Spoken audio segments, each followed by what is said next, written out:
please forgive me for my transgressions. Oh yeah. Yo, we live in misery, ghetto infested, crack facilities where people struggle and strive against their own abilities. I tried to put the people on and tell them what they doing is wrong. An epidemic, this is prolonged. Misery, the day that Christ was betrayed, as he sat and broke bread. One had a scheme to hold him back. Now picture this, living your life at the age of 12, going around town telling the wise men to get on track and growing up, walking in the footsteps of Christ, knowing death, knowing the time Satan tempts you in the night. Fasted for 40 days and 40 nights, afflictions, praying for strength in the Lord to overcome this. And what about the times when they doubted you, didn't believe because they couldn't see what it is to see? You got eyes but they don't see, you got ears but they don't hear. That's why we living in misery. Forgive me for I've sinned over and over again, and again and again and again. Lord, forgive me for I've sinned over and over again, and again and again and again. Attempting to reach the promised land, pay homage and praise to Yahweh Shai. Why should he even acknowledge man? We represent the 12 tribal, even the families of Israel, spoken of all over the Bible, awaiting the arrival of the Son of Man. If the truth hurts, then duck down, cause his verse is homicidal. Bust my gun in hand, destroying my arch rival. He's on the ground, stretched out like a rubber band. Shot him 7 times, I understand. Don't take it literal, condition is critical, cause every shot was spiritual. 3 shots to the face, judgment, mercy, and faith. By the grace of the Most High that we weren't replaced. 3 more shots landed, knowledge, wisdom, and understanding. Without these, your spirit abandons your body, and now your flesh is left stranded. The last was love, most powerful force on the planet. Source is outlandish, a place where the lost in our hearts will be branded. Living out the true example of what a man is. Our minds are like a fragile package that's damaged. The eyes of the Lord got us on candid camera, watching us whatever we do. Forever he rules. For us the Red Sea was severed in two. Faith for all Israel to have. Right. They crucified the Son of Man.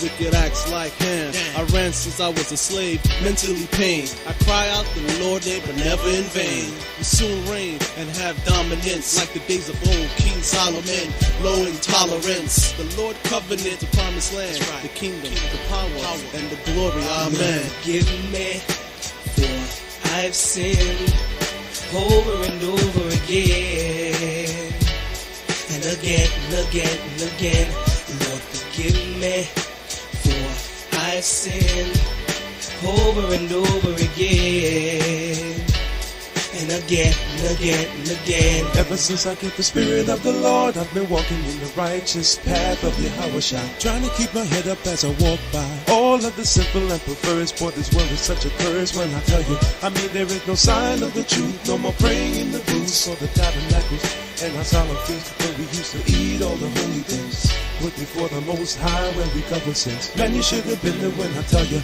what the hell you call this wretched ass place? Such a disgrace. Man, we've been misplaced. Lord, we've been praised. Now we're praising every day, wishing you were here, looking up the sky where we know that you will appear. Come on down, lift us up, take us out of here. Bring us to a land where the righteous is always near. And it's all about faith, cause there ain't no fear. Lord, forgive me for I've sinned over and over again, and again and again and again. Lord, forgive me for I've sinned over and over again, and again and again and again.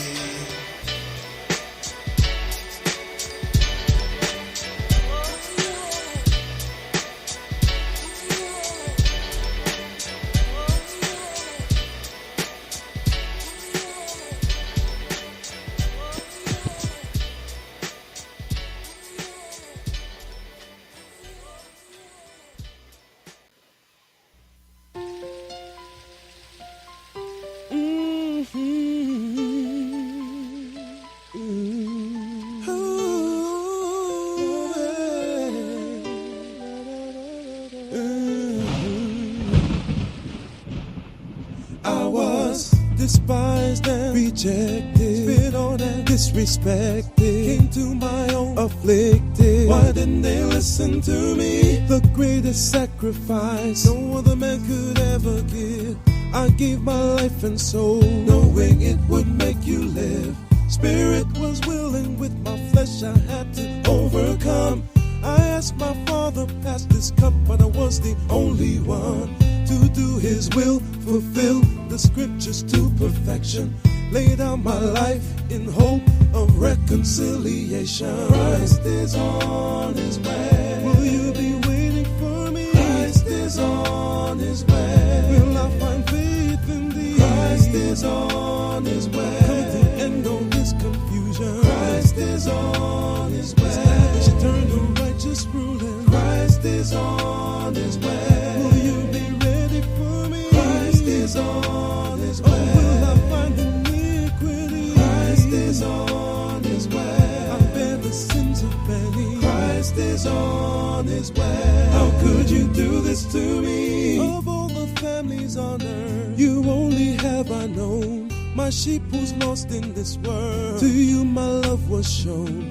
I came to give repentance, forgiveness of your sins, to be a prince and savior, but you won't let me in. Instead you delivered me unto the enemy, with all your blasphemies. How could you do this to me? Stiff-necked and stuck in your ways, you broke the covenant.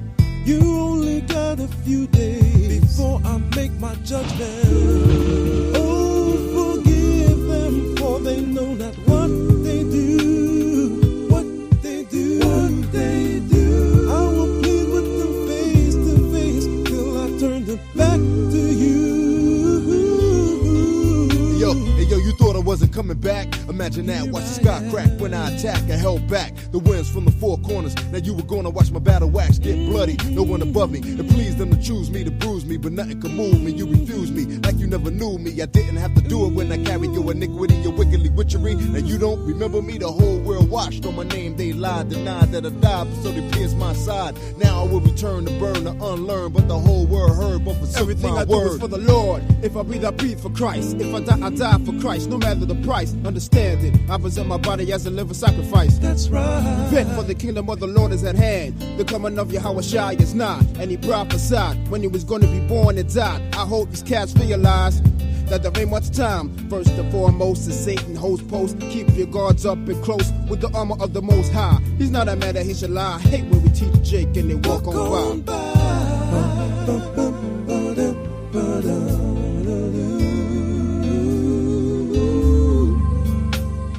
Christ is on His way. Will you be ready for me? Christ is on His way. Will I find faith in Thee? Christ is on His way. I'm coming to end all this confusion. Christ is on His way. Establish eternal righteous ruling. Christ is on His way. Will you be ready for me? Christ is on His way. Or will I find iniquity? Christ is on His way. I bear the sins of many. Christ is on His way. How could you do this to me? Christ is on His way. I'm here to settle the score.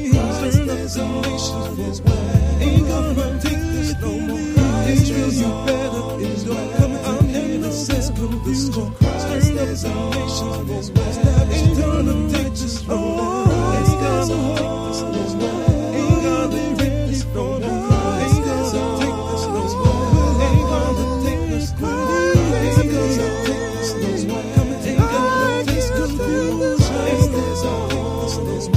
Ain't gonna take this no more.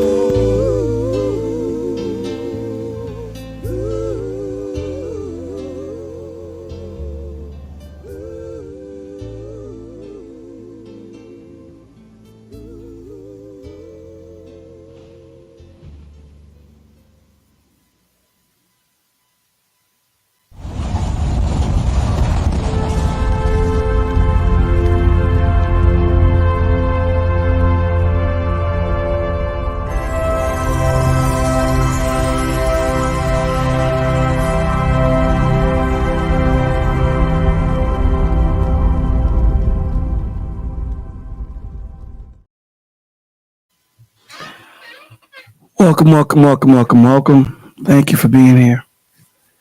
You guys could have been any place on the planet. But you chose to be here tonight. Thank you so much. And we are so grateful to you guys being here. Thank you, thank you, thank you. A little tired, so, bear with the voice, bear with me. I don't think tonight's going to be a real long one, but we're going to see how we rock out. So, welcome to the village. We have 4 hashtags here that we deal with. And those 4 are no more, be the change, it takes a village, and visitation rights are for inmates. Definitely for inmates. Then we move on to AAA. And we all know we're not talking about the guys that pick you up when your car breaks down. We're talking about acknowledgement, acceptance, and application. Acknowledgement that you are the reason why you're in the situation that you are in most situations. You are the one that made the decision. You are the one that decided to go and do what you did. You put yourself in that position. No one forced you in most situations. Acknowledgement. Then we have acceptance, accepting the ramifications of the decisions that we make, right? To every action is a reaction, cause and effect. For you to have the effect, you must have the cause. So that being said, understanding that there is a gap in between acknowledgement and acceptance. And what sits in between that gap is growth, growing. And we know that there is no comfortability in growth. You do not walk out the same person that you walked in as, right? When you follow these words. Okay, I guess we're going to run through these things quick, fast. Last and certainly not least, we have application. Then we have the mirror, self-inflection. Starts with you, looking inside yourself, right? Then we have the truth is too heavy for the weak, right? This world is about do as Romans do, but when we're in Christ, we don't do that, right? We stand up for truth. We don't follow wickedness. We move on to we need the vision of God, not the sight of man. We move to stop being emotional animals and start being spiritual creatures. With that being said, thank you guys for being here. Where is my man at? Ladies and gentlemen, we are live. Okay, so it's official. We are live. We are in the building. What is going on to everybody that is here? Got my big brother, Anthony, big brother number 1. And we got Mr. Best. What's going on, fellas? Hey, how's it going this morning? This evening? This evening. Whatever. Man, I'm something. I'm tired, man. I'm beat, bro. You know how you and I we talk. I'm beat. I understand, man. I understand. Yeah. I know How you you will. How you doing, my G? I'm doing good. Just been running around like crazy. Oh man, you too, B. I know you. Schedules is crazy. It's crazy. Mr. Best, what's the deal, yo? Hey, what's up, fam? What's going on? Chilling. How it be, man? How it be? What's going on, big man? Bolo, what's the deal, man? What's the deal? I'm here, man. I'm here. Yo, big bro, Big Ant, did you watch the video? That was wild, bro. That was wild.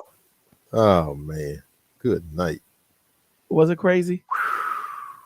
That was something. That was something. Only one made it back. Only one.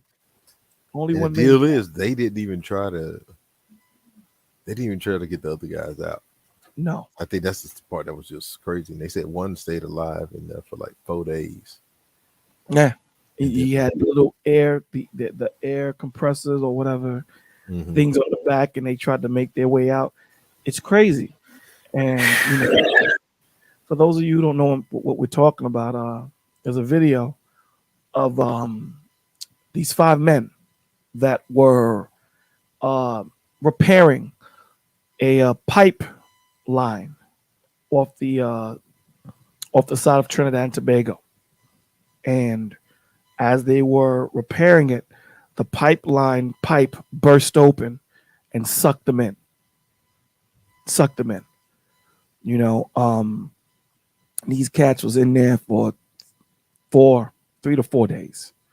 You know, they had a court, hearing and everything, and they didn't really go too in depth about the court hearing, what came out of it. But just to hear my man, did you hear the way he broke down and started crying? Yeah, he thought he failed them. Yeah. He made it out and tried to get help and get guys down there, and the people actually they actually found where they were, and then it was like yeah, okay, we're gonna try our best, but it's almost like what they needed to do was cut that whole pipe open, Mm-hmm. but or at least try to get something in there to suck some of that stuff out or whatever, man. They couldn't do it, or they wouldn't do it, I should say. They wouldn't do it because of the money and because of all the repairs that they had to. And they said that they weren't supposed to even go in there anyway because it wasn't safe. Right. Because of that, those new plugs or the plug type of plugs they were using. Right. They weren't good. And so it was like, bruh, that's insane. That's insane. It's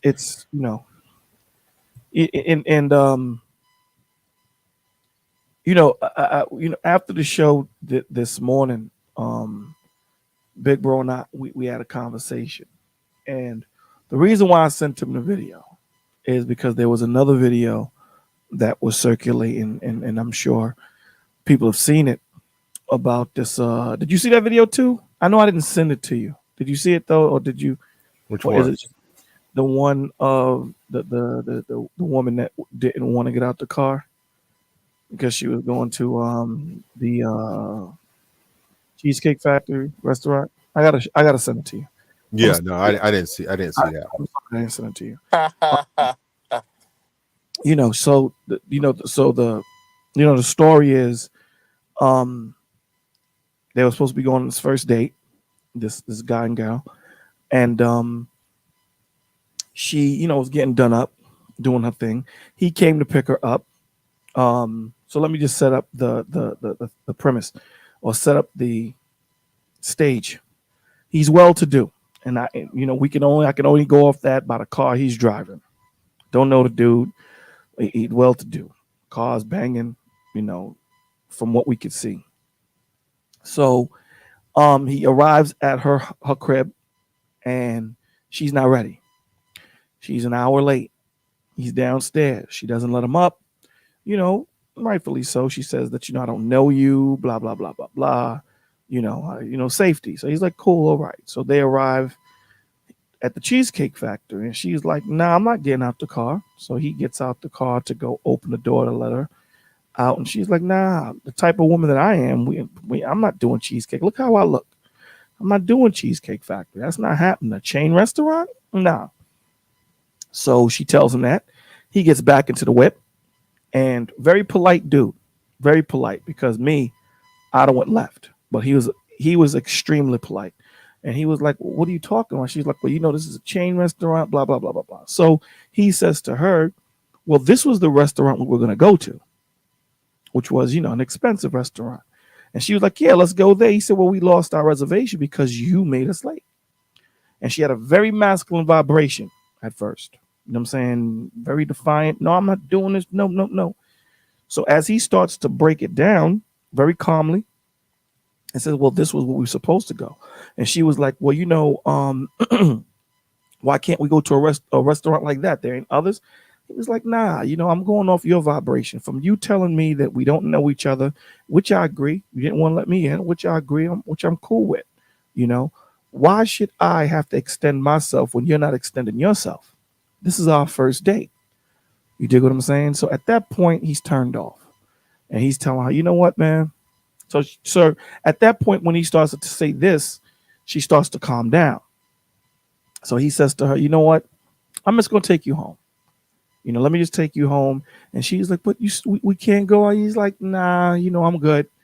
We ain't going We ain't our vibrations don't match. We ain't a match for each other. You know what I'm saying? So let me take you home and we'll handle it. And we'll just go our separate ways. Her whole vibration changed, right? And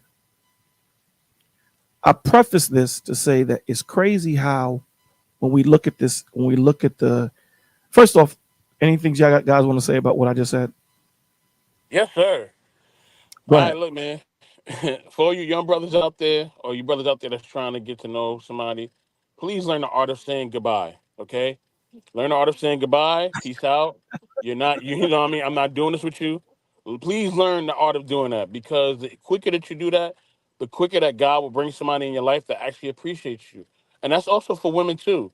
Don't think you have to stick with a man and deal with his abuse or deal with his stuff. You don't. There's 8 billion people on this planet, and the population is growing each and every day. So listen, y'all don't have to put up with nothing you don't want to.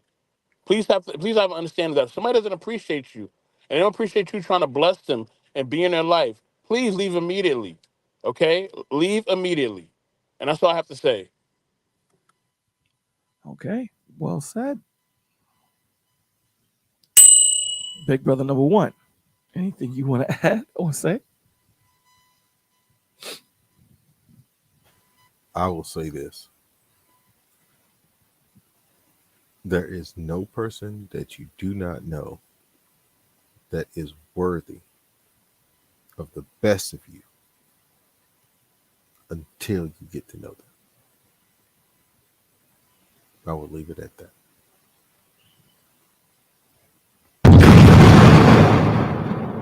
So, we talk about this a lot.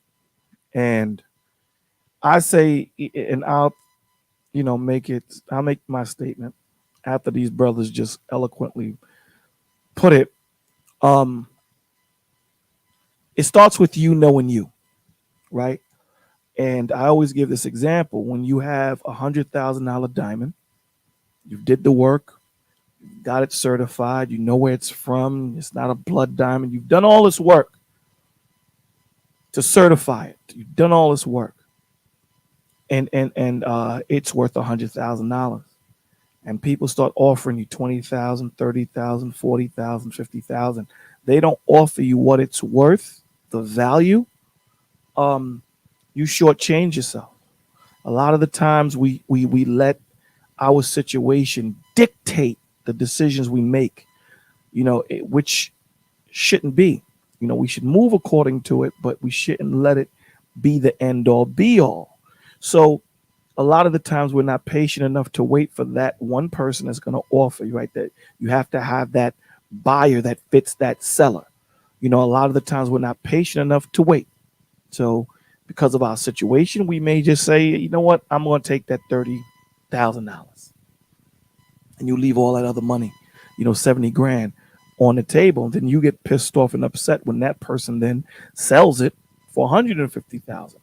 So I say that to say, when you know what your worth is, you demand your value in your standard. And like what Mr. Best said, and what Anthony said so eloquently to both of them, that you're patient, right? You give the best of yourself to those that are deserving of it, right? And that only comes through time. That only comes through courting. That only comes through being patient. And this guy, again, he was real smooth with it, Big Bro, in 84. Very smooth with it, because again, like VB said, I'd have called her an Uber.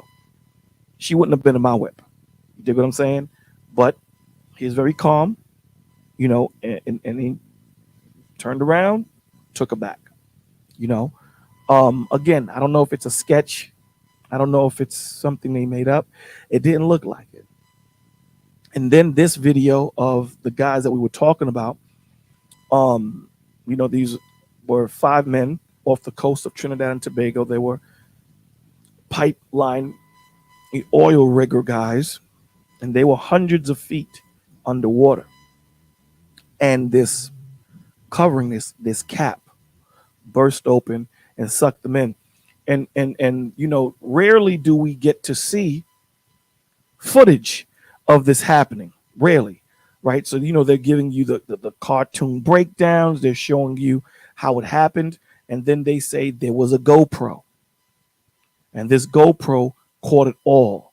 What scared me, what sent chills down my spine, big bro, is while they're in the pipe and the oil is in there with them, these guys are checking on each other.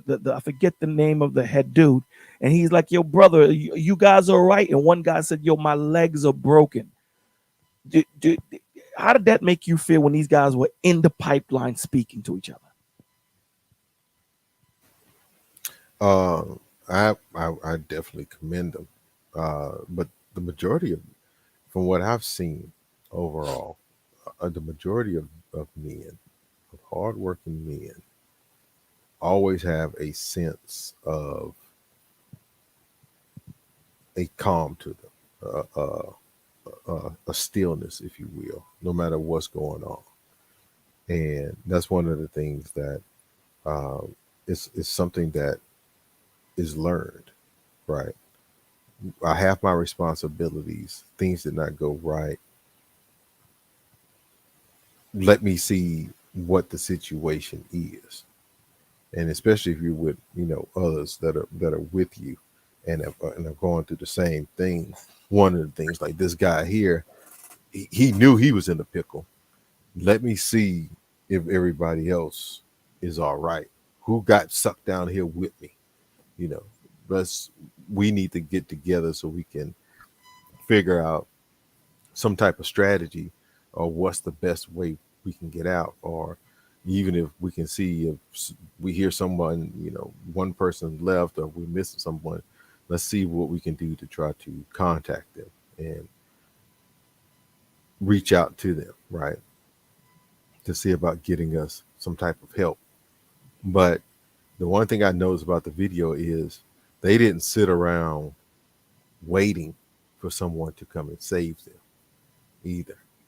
They proceeded to, not knowing the situation and how things are going, they proceeded to go in and say, okay, let's try to do this and try to get ourselves and work as a team to get ourselves to safety. And they did. They tried. And they got so far to the point where two of them, one of them went ahead, did not knowing that one of the other guys had followed. But he also, in going ahead and everything else, he was risking his life. Mm-hmm. And you got to see what was basically the providence of God that was allowing him to make it through the areas that he did. Because every time it seemed like he came to the end of his rope, there was another dive tank.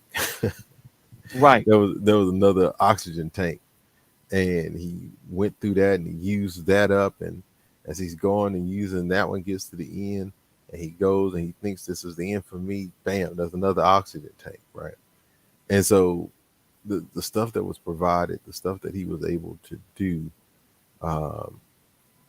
to get the people that were with him to safety, or at least attempt to, was in and of itself heroic. And it was heroic not because the guy was like, I'm going to be Superman today, but even in spite of all of his fear, even in spite of all of his uncertainty, even in spite of all of these things, he still pushed on to his goal. He pushed on to the goal of trying not to free himself, although that was part of it, but in trying to get help for the other guys that were there, that were in need. One guy had one of his legs broken. One guy had a foot broken. They couldn't move like he could. And so these things are it just goes to show the character of a person, right? And that's taught. That's really taught. It he didn't want to be that leader. He had to be that leader. He had to. Right. And when you hear him saying, you hear his when he said that the human body wants to breathe, even though we were holding our breath for a long time. The human body wants to breathe, and the only thing you got there is oil. There's no air, even though we were in an air pocket.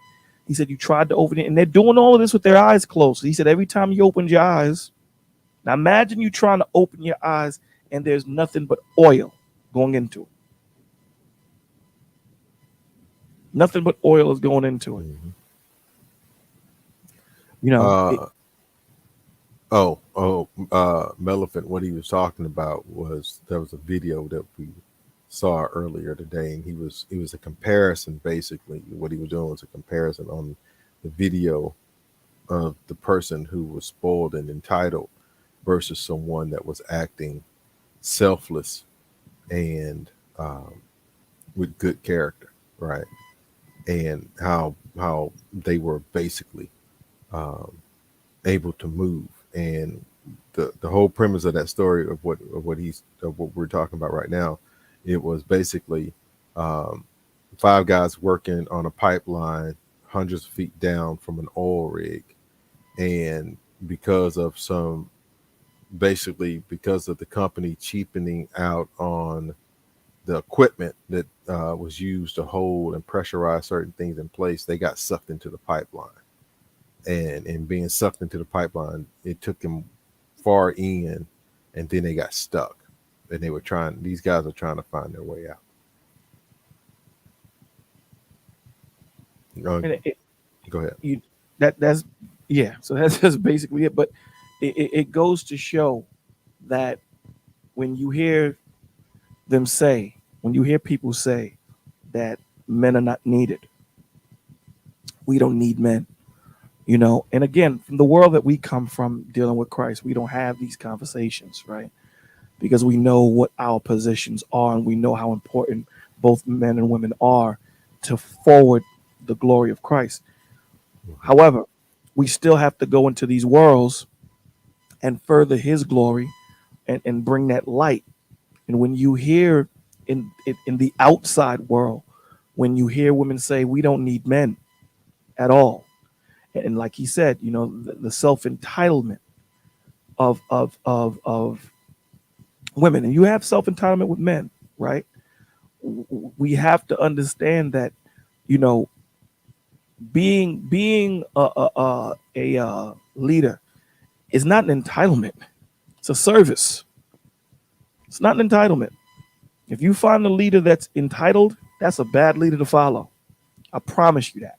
It's a bad leader to follow. It's a service, because they're in servitude to you to make sure you're good.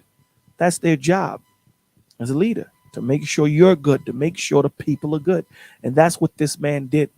Hundreds of feet underground, not being able to breathe if it was not for the Lord strategically placing those air tanks. And to this day, the guy feels like he failed him. Did you see when he broke down, he started crying? He was like, yo, B, you know, I'm the only one that survived. Mm-hmm. And he did everything in his power. And this is a man, these are men working hundreds of feet underwater on a pipeline. Men who that work thousands of feet in the air constructing buildings. Men that go out there and risk their life to protect both you and I, big brother.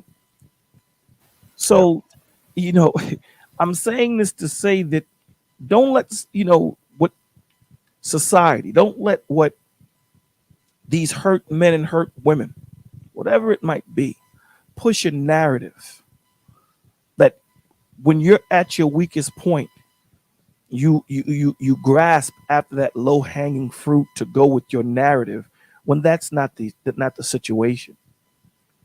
You know, because it seems that's what it seems to be like. You know, you have people that prey on others that have gone through certain things in their life, and they prey on these men and women to push a narrative that they know is not true. They know that are lies. And they profit off of it. They profit. but they're appealing to your emotional and your physical side, not just spiritual and mental, because your spiritual and mental would be connected to God, and you would be really breaking down what they're trying to say, and you would look at them like they're hypocrites and maniacs.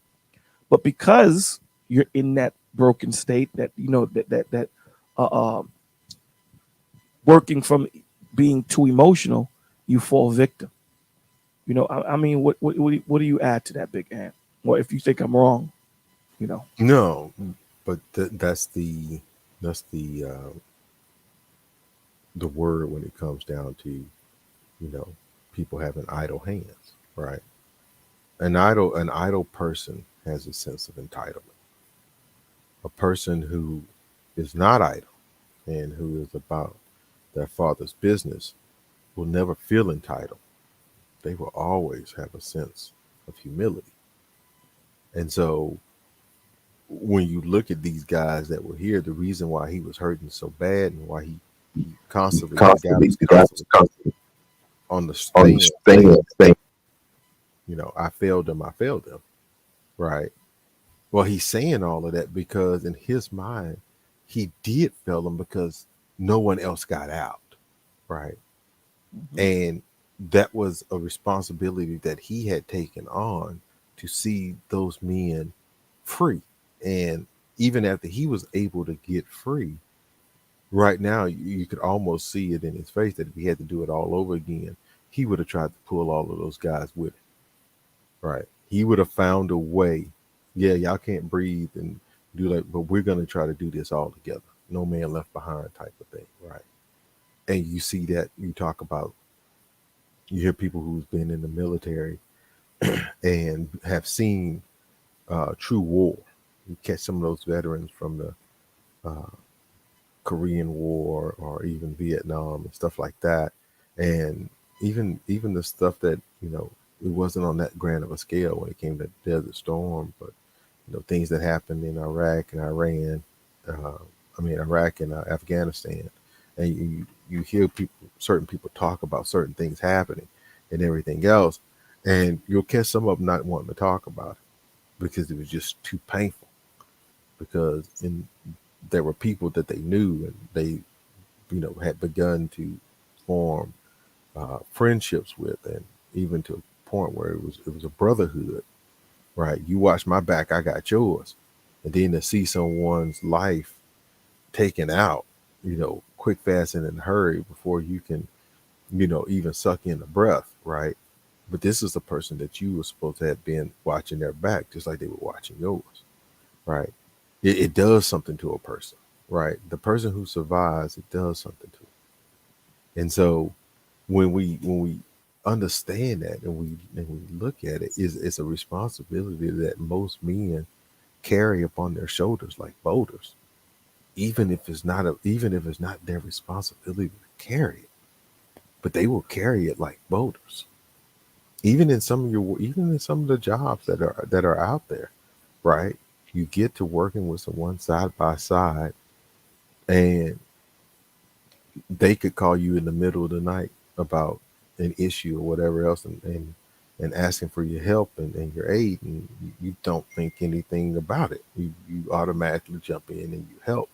Why? Because y'all have developed a friendship, and you've developed a good working relationship, and you've made um, those bonds to the point that they have helped pull you up when you needed help. You help pull them up when you needed help, and it becomes in many ways a brotherhood, right? So that when something happens, or if one of those people that you were working with leaves, or whatever the case may be, gets fired, whatever the case may be, it changes the whole dynamic of everything, right? There's a reason for that, because as men, you don't get the luxury of being saved, right? You don't get the luxury of being sitting uh, and waiting for someone to come and help you. You learn early on that you do everything that you can initially, You do everything you can to get out of a situation, but when help is offered, you accept the help that is offered, right? But what you don't do is you don't um, you don't turn down the help that's offered, but you don't sit back and just twiddle your thumbs and say, well, somebody's going to come help me because they see me down. Somebody's going to come help me because I'm just so defenseless and I'm just so, um, I'm so overwhelmed. Men don't get a chance to be overwhelmed, even though it happens. We have that God-given knack, that God-given ability to push on even in the most difficult of circumstances, because 9 times out of 10 there's someone that needs us. There's someone who relies on us. There's someone who uh, can't uh, afford to see us dead, gone, down, whatever else. And men rise to that challenge. Men wear that cloak.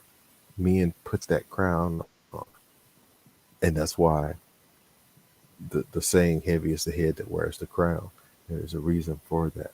Because even though it might have some type of reward, it is also a whole lot of responsibility.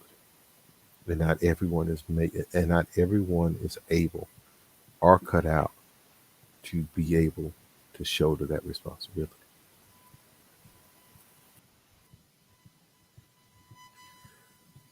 Well, well said.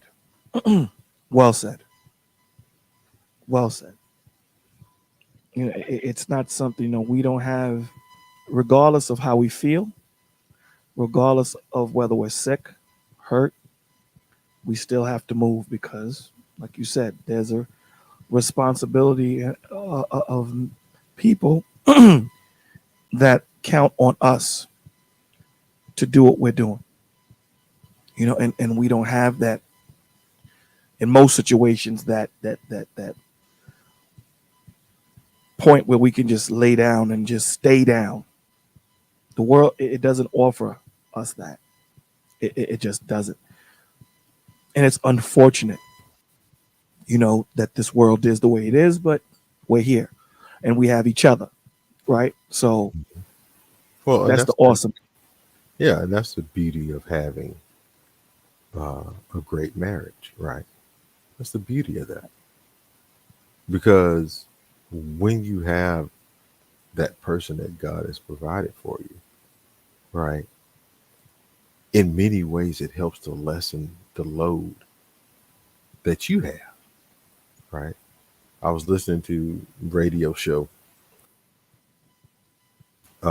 earlier today, and you know, my wife and I were in the car and everything else, and the guy was talking about uh, how people just kind of bypass that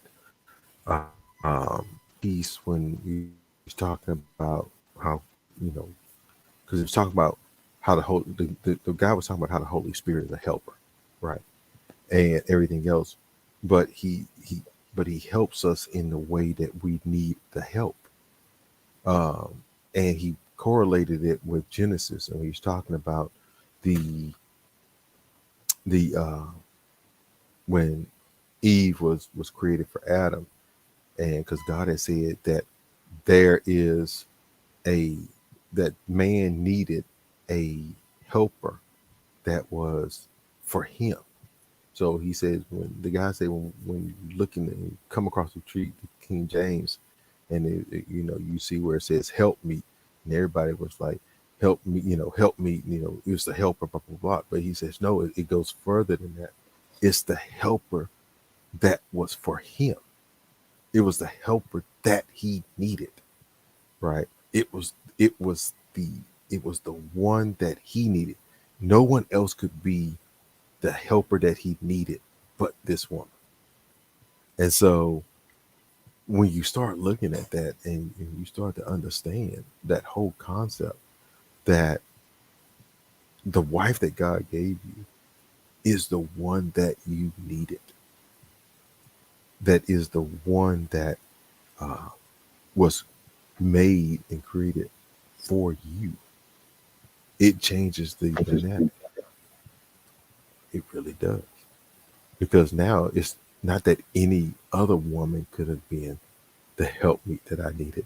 This was the one that God had for me, and is the one that I needed to make up to help me in all of my blind spots, to help me in all of those pieces that I can get the overwhelmed in and everything else. And that's why a great woman brings that peace to your life. You don't want for anything, really. You don't. So she brings that, she helps to bring the peace in your life to make your life stable, so that in those times where you are being overwhelmed for whatever the case may be, right? It takes the edge off. It lightens the burden.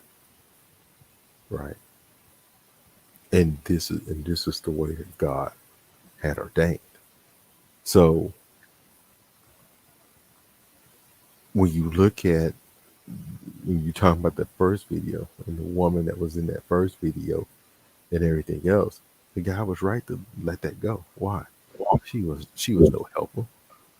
She helped nobody but herself. She didn't respect his time. She didn't respect his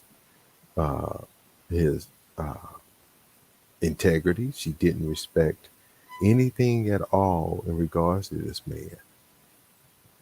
Why? Because she was spoiled and selfish. And a spoiled and selfish person is a fool, according to the book of Proverbs. And a fool doesn't bring anything but destruction. He did good.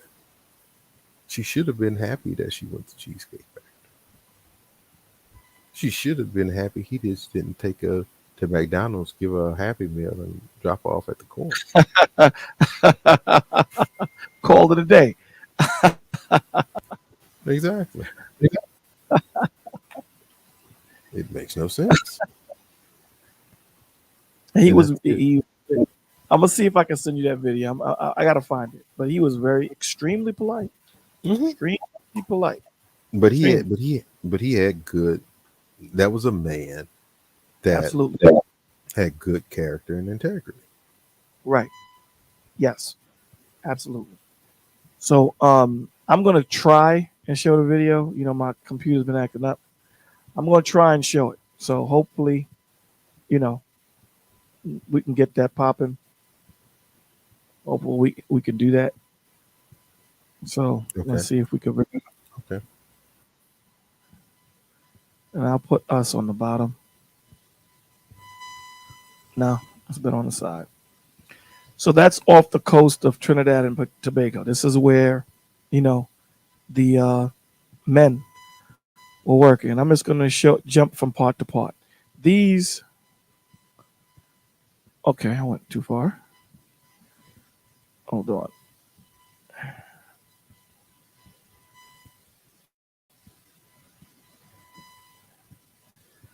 Let me see if I can get the guys. Operation. But like most employees. Okay, so these are the 5 guys that actually went down into the pipeline. And what you're going to hear, hopefully it plays, this guy right here on the far extreme left, he's the guy that survived. The other 4, unfortunately, passed away. Our condolences to their families. But the narrator is going to give you a breakdown that, you know, Ant was saying to you earlier about how it was unsafe to go down there and work. The 5 divers were following orders. The divers descended to their work site, unaware of the surprise. As it turns out, inflatable plugs like this are pressurized, holding back the high-pressure air in the diving bell and the low-pressure air in the pipe itself. These events created the formula for disaster. Once Ali Jr. handed a wrench to his crewmates in the diving bell, they began loosening the valve to release the plug. So you heard what Ant said. Because of the cheap construction of the cap that they were using, it allowed the pipe to buckle and cause these situations. I didn't even think, did they say anything about a lawsuit or anything like that, Ant? Do you remember hearing anything? I think that was part of I don't remember the hearing whole. anything about a lawsuit. Did you? Yeah, I think that was part of why that guy was being. The court Yeah, the whole court thing, because I think they were interview. finding. I think it was a court. The thing was for negligence. So initially Okay. for negligence, and they were going to hold him liable for the lives of those guys, and then also to hit them for civil suit, I believe. And the sad thing about this is these companies always have some type of bread waiting for that. These men or women, whatever, who sat at the top and who gave this order to these guys to go down there in this unsafe environment to work, they should be put in jail, along with paying their families whatever they pay. It shouldn't just be, let me just pay these, because they have this war chest of bread that they could just put to the side and pay. Yeah. What do you think on that, big bro? Yeah, anyone who, and that's why I say it. Dealing in corporate America and everything else, having dealt with it, I know that certain decisions only go so far. Now you'll have the CEOs and everything else talk about, well, the buck stops with me, and I'm the one that's responsible, and this and this and this. 9 times out of 10, that's not the case. That's just saving face and trying to look, have an air of regret and humility and everything else. But 9 times out of 10, the person that signed off on this is someone that's probably maybe about 2 to 3 levels, and they're trying to save some cash to make their bottom line look good. And what they did was, in their need to be cheap and try to look good to those who are upper echelon in the hierarchy, they screwed around and messed up and basically took out some people and took out their lives over some foolishness. Put the right equipment in that needs to be in there, and don't cheap it out. Some things you can cheap out on, that's fine. Things like this, where you have people that's always dealing with, the lives can be in danger and stuff like this, you don't cheap out on that. You don't cheap out on that. You put the right equipment in, you put the right parts in, you do the right thing the first time. And then once Absolutely. that's done, then you move on with you. You just eat that cost and say, okay, this was just the cost of doing business. That was sorry. That was horrible. These Person who events signed off on it created the formula for disaster. Absolutely. Once Ali Jr. handed a wrench to his crewmates in the diving bell, they began to release the plug. The 5 divers had no warning. So this is, now you have to understand, right? They're underwater at this point right here. And this is the 5 guys, right? And they're unloosening that cap that Ant was talking about, right? That was subpar. Warning. As soon as they released the plug, the pressure difference turned the inside of the pipe into a relentless vortex, ruthlessly sucking in air, water, people, and equipment into its depths. The power of the suction was too strong, and a torrent of water surged into the diving bell, turning their sanctuary into a death trap. The sudden influx of water and... All right, so y'all get the gist of... Y'all get the gist of it, right? So I'm going to get you to... equivalent of like going through a human toilet right there. Somebody getting sucked down the toilet. That's the equivalent. Absolutely. and keep in mind, I'm claustrophobic, brother. So that pipe, dog. This is what they 90 seconds. This is 90 seconds it took them to go down into that pipe. But this is what fighting for oxygen. Suddenly, they came to a stop. They gathered themselves and assessed their positions in the pipe, realizing the gravity of their situation. So you have to keep Just looking at this, this is how they are in that pipe. This is how they are. So I want you to keep in mind, those of you that talk about, what do men do? I want you to keep in mind when you say, what do men do?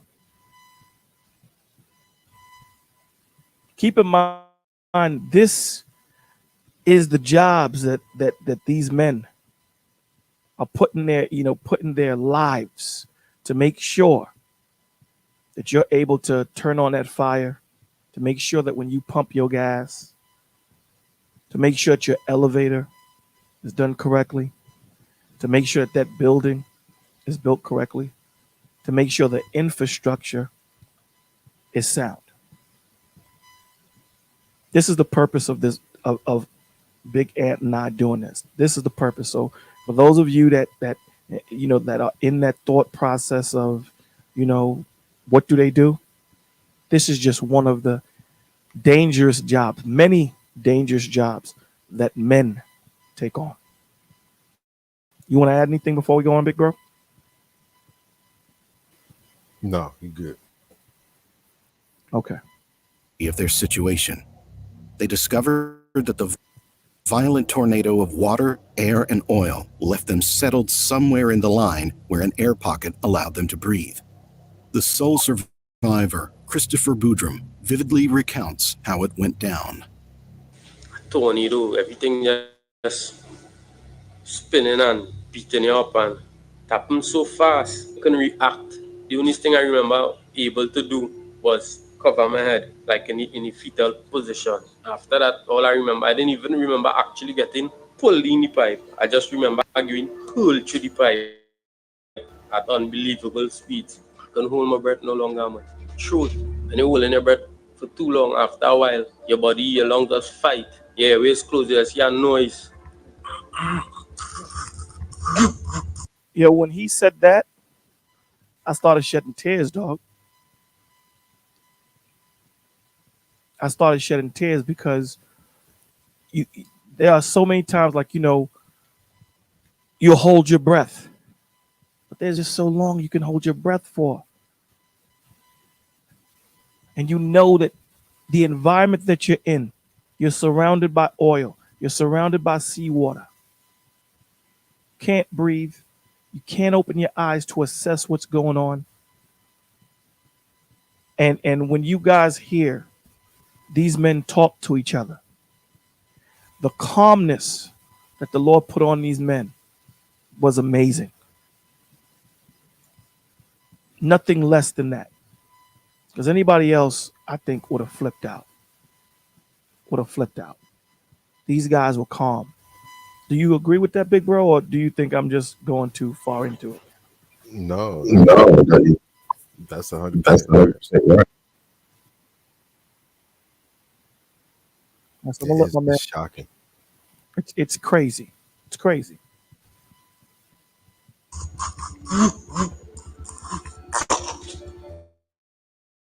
Your body suffering to pull air. An unbelievable nightmare. Your eyes burning.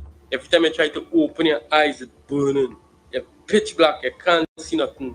Your throat burning. Your ears ringing. Your body sore. And at that point, I tell myself I was going to dead. Their struggle for survival was only beginning. The men were trapped inside a 1,200-foot-long oil pipe, disoriented, injured, and in absolute terror. Amidst this chaos and fear, the men tried to communicate and keep each other's spirits up. However, the reality of their situation squashed down any hope of survival. The GoPro that had been with them for the... Now, remember what Ant said, right? Remember what Ant said. That they couldn't see, they stayed calm, assessed the situation, keep in mind what's going on. You've just been sucked into this place in less than 23 seconds. Can't breathe, your eyes hurting, throat hurting, body sore, legs broken, and they're calm. You're calm. And you're going to hear this right now. They're just giving you the breakdown. They're setting it up for you. and I don't know if they gave. Did they ever give the diameter of the pipe, big bro? No, I never heard it, man. I never heard what the diameter Right. was. You know, But it wasn't enough. It was only enough for them to be single file, though. right? Absolutely, single file, and probably that's what stopped them from moving because of all that stuff that was coming in because they had the air tubes.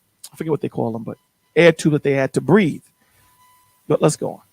The dive recorded every second of their plight, capturing the sheer terror and sounds of struggle as the men fought for their lives. Chris initially believed that they had been hurled through the pipe head first, so they had to crawl backward to make it out of the pipe. But Kazim, Yusuf, and Faisal were sure they had gone in foot first, so he trusted the judgment of the majority. As the least injured diver, Chris placed his feet on Kazim's shoulders. He then instructed Kazim to pull the rest of the group together and instructed Faisal to push everyone since he was at the back. Linked together as a chain with Chris in front, they started trying to make it out of the pipe. Squeezing their way through thick, slippery oil residue and pitch-black darkness was unbearable. Dealing with broken bones, burning eyes, a burning throat, and extreme discomfort weighed them down. Their progress was excruciatingly slow, and the end was nowhere in sight. The men kept praying and moving to the best of their abilities. They eventually came across 2 oxygen tanks with the regulators still attached. Chris informed the men that breathing the air... Is it paused? I think Melafan says paused. Again, you know, we're going to try to thug it through, Melafan. We're going to try to thug it through. So they're pushing themselves. So again, what the head guy pushed back and they formed a human chain. And the last guy, right, has to push them all through. All through. And the last guy, I believe, Big Ant, you can correct me if I'm wrong, I think he was the one with the broken feet, with the broken legs. I think the last guy was the one with the broken foot, I believe. Yeah. Okay, a broken foot. So inside the pipe could make them delirious and nauseous. He advised them to take small sips from the tank in intervals to keep clear oxygen in their system. Although they found oxygen tanks, water levels rose as they progressed. Christopher noticed that some group members struggled to breathe and suffered various injuries. Others were blocked and unable to move. He decided to check how much the water would rise if they continued. As he moved forward, Chris came to a horrifying discovery. The next segment of the pipe was entirely underwater, and with just 2 oxygen tanks for 5 individuals, it wasn't safe to proceed any further. Knowing this, Chris had to make the hardest decision of his life. He had to continue alone to get help for everyone. Chris prepared himself to tell the others. After explaining the situation to them, they agreed it was their only chance and gave Chris one of the oxygen tanks. Chris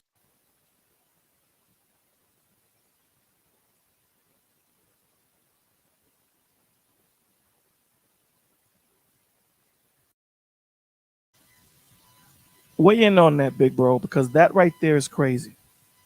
That Chris being in the front realizes that they can't go no further as a crew. So he explains it to them in the back. And they're like, all right, man, go ahead. Go do your thing. This is where it goes into what you were saying, that he took the burden on saying, I got to go save my men. I have to go save them. Exactly. In his mindset, he knew that they were all counting on him and that he was the best one to be able to get out of that pipe. And so he took them as far as he could, right? And knowing that he was the best one to get out to be able to do it, he made sure they all understood. They all agreed that he was the best one to go out and do it. And so that's what he did. He didn't. And here's the key part about it too. As you listen to this whole thing, he still didn't know where he was going. Mm-hmm. He was basically hoping and praying that he was going the right way. and they'll touch on that too. But remember, he can't see. He's doing everything that he's doing by basically feel. And the feel that he has, and the way he's feeling all of this, and the reason why they're saying what he's saying is that all of that stuff that he's going through, remember where they are. They're on the bottom of the ocean floor. The temperature down there is pretty cold. And that's one of the reasons why you have the diving suits that help, retain your body temperature.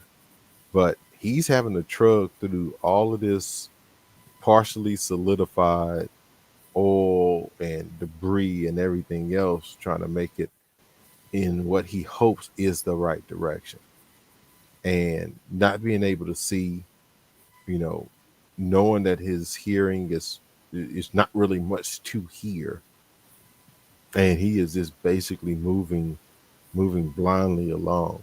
But it's a responsibility and the thing that he accepted. Kudos to that brother. I mean, man, you don't really know what you're made of until you test it.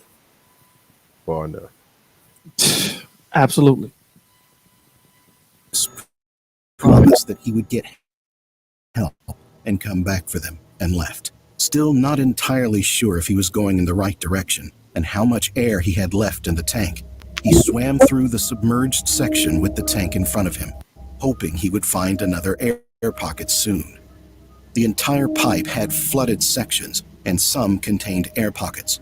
After fighting to make his way underwater, he realized his oxygen was running out based on his air quality. With his diving instincts in overdrive, he breathed the last air in his tank. As if fate intervened, his tank collided with another metal object before him.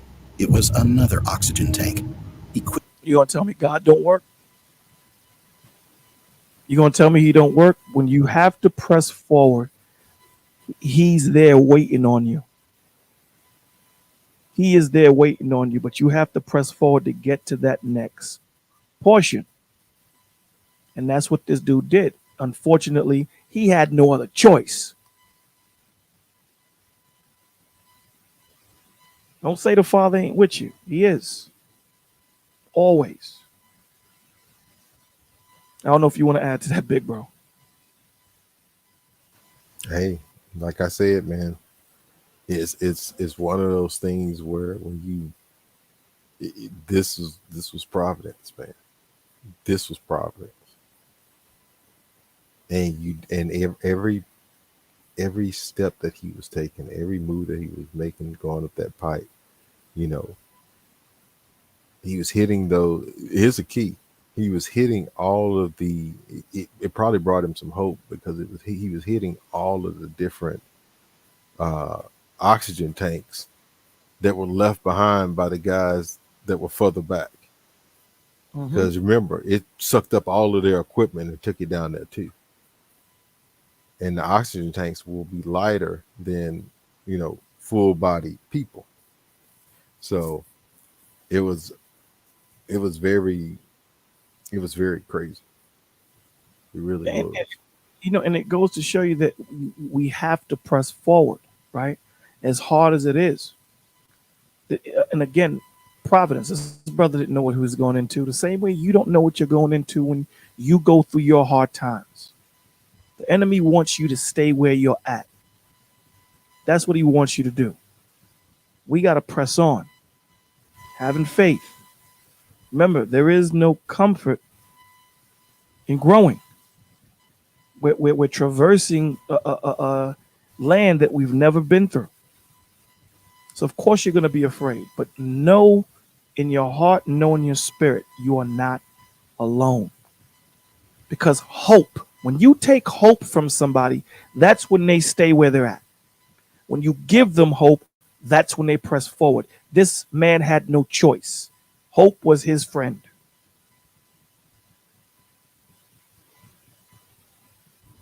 Lee tried to find the new tank's regulator. After scrambling in pitch black, he finally found it, but the regulator had no mouthpiece, so he pushed the whole thing in his mouth. His mouth was covered in oily sludge. He managed to take a relieved breath from the tank. He knew he couldn't stop and continued with all his strength, uncertain how long he could survive. As he clambered through the pipe, he finally entered another air pocket. Yet, instinctively, he knew his only escape was returning to the riser. Unfortunately, this section of the pipe was half full of water. He found another air tank and reached the last flooded section before the riser. At this time, he heard Faisal calling out his name. He had been following Chris. He asked Chris to wait before he entered the last flooded section, but Chris told him he couldn't wait any longer. They had been in the pipe too long, and that their time was running out. He continued until he found the bend in the pipe that he hoped would lead to salvation. After what seemed like hours, this next decision would decide his fate. This was the moment of truth. Either this was berth 5, which was sealed off by a plug, or this was berth 6, where they came from. As he made up his mind for the third time to die, with one last push of determination, he kicked off towards the riser. As Chris continued to swim, he realized how tired he was, but he was determined to make it out and save his crew. Chris eventually reached the top of the pipe. Though he survived the ordeal. Keep that in mind. As tired as he was determined to save his crew. It wasn't about him, big bro. It wasn't about him trying to save himself. It was about him trying to save his crew. That was the hope. That was the strength. Again, that's about service. That's not about entitlement. That's about service. This is what good leaders do. It's about service. It's about the people. It's about your family. Like Ant said, as husbands, we don't have, as men, we don't have that comfortability. We don't have it. We just don't.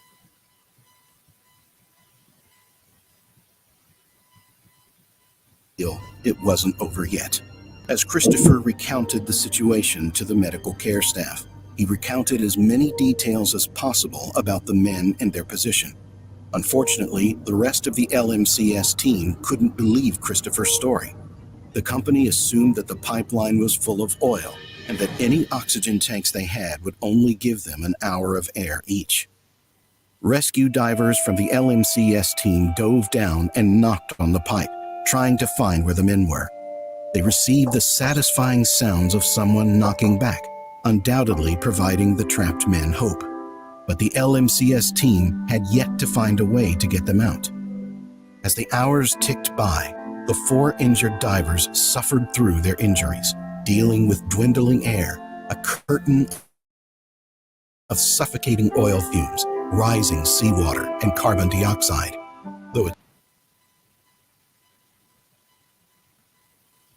Ponder this. Ponder that.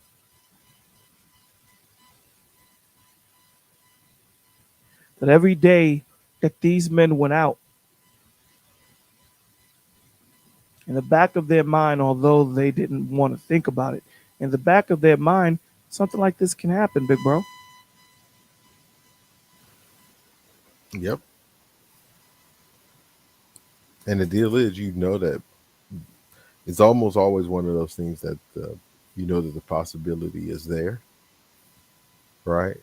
But after a while, it gets to the point of it's like, the possibility is always there that something bad can go wrong, but it hasn't gone wrong yet. So Absolutely. a level of comfort starts to exist. But you hear what the gentleman said, right? So these guys didn't believe Faisal. They didn't believe him, Chris. They didn't believe what he was saying. This dude just climbed out. They didn't believe him. They thought that, they would only have an hour of air. They send divers down to knock on damn pipes. See where they are as the water and the oil is rising. Hours. It seemed that Pariah Trading Company and LMCS would initially save the 4 men, but rescue never came. The company pulled the 4 remaining bodies days after the incident began. They performed autopsies, but no one could agree on when each man died. Officials decided they survived until Saturday, but some speculated that one endured until Monday. Officials launched a commission of... Wow.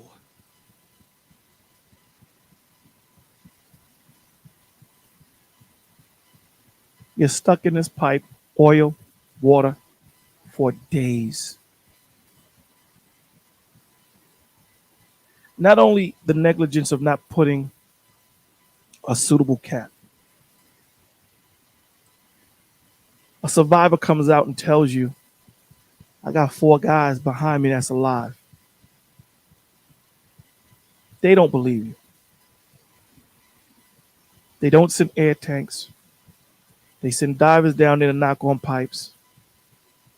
Then they just call it off.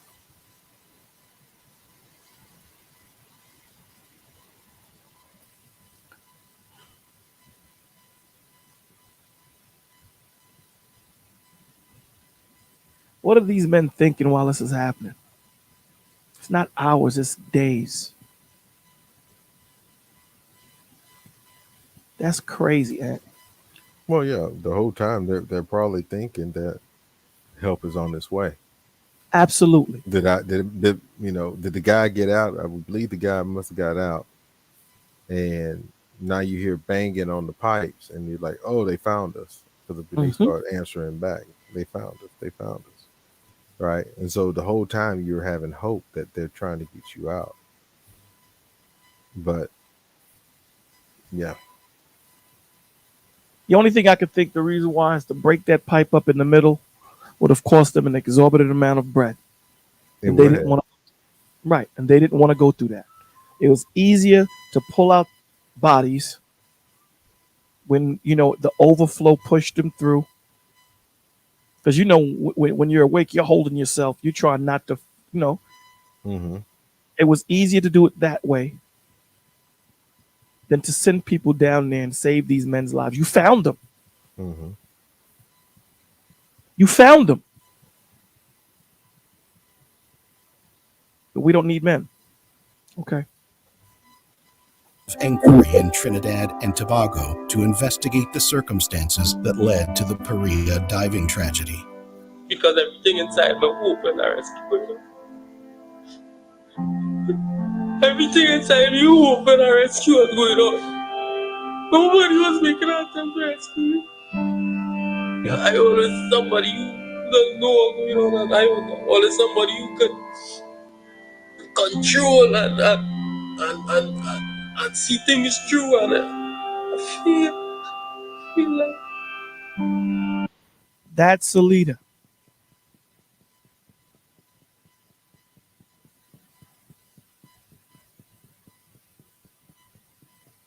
And spoke about cats that come from war. When the man looks to the side of you and say, I put my life in your hands, and you look at him and say, I put my life in your hands, you come through. You don't look at it from the perspective of, I made it. You don't look at it from that perspective. That's a selfish person. Is there solace in you making it? Absolutely.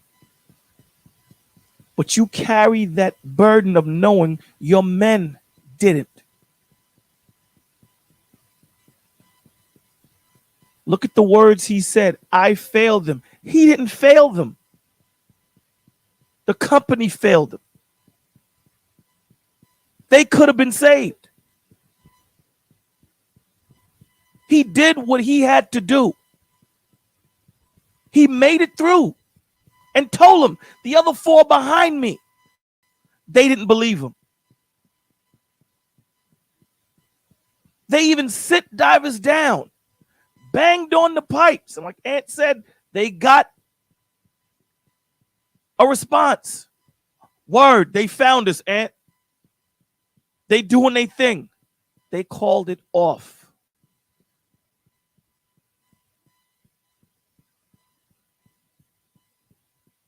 He's going to carry that burden for the rest of his life.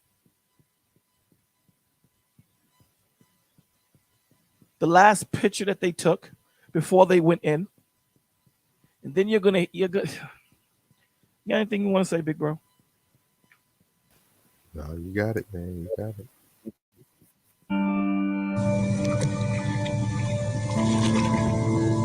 This is the GoPro footage.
Now I want you to see they've already been sucked in. You see how fast that was? That was quick, bro. Yeah. That was quick. And when you're pulled in that fast, right? There is no time for you to brace yourself. You get pulled in as you get pulled in. Your body flailing, and you're being pulled into a tube. So imagine if you're being pulled into that tube straight. The force of that's going to bend you. It's going to bend you. And, and I have to stop in between because we don't want to get striked. So, just letting it play through. So they're being pulled in.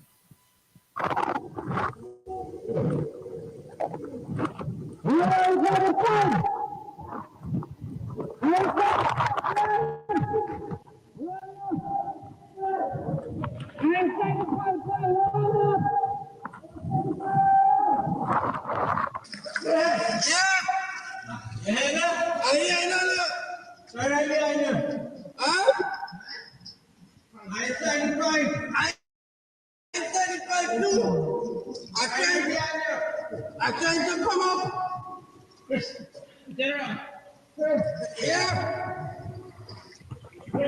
Yeah. All right behind you. You're right behind me. You don't know when to come up.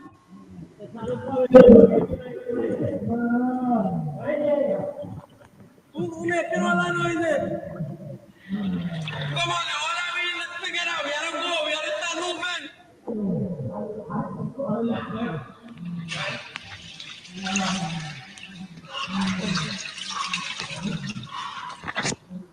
So you hear him in the bottom of of the ocean, being sucked into a pipe. You hear him asking, "Is everyone okay?" Who's that moaning? He's not thinking about himself. He's thinking about his men. Yeah, who is that? We got to keep moving, man. We can't stay here. That's that hope we talk about. When you take hope from someone, you essentially make them a boulder. There is no reason to keep moving if there's no hope. What's the purpose if I have no hope? Hundreds of feet underground, underwater, the bottom of the ocean floor, right? Listen to him.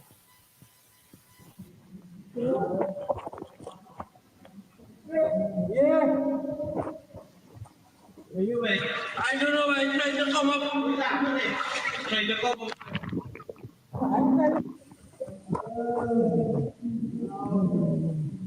All is good.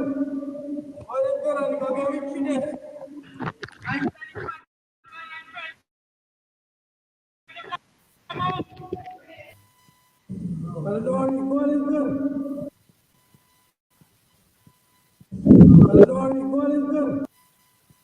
These dudes are underwater in a pipe that just sucked them through a vortex. Less than 23 seconds. And listen to what he says. God is good. That's that hope. He didn't fail those men. And if this brother can hear us, you didn't fail your men, man. Your company did. And they'll pay. They'll pay. Because the righteous judge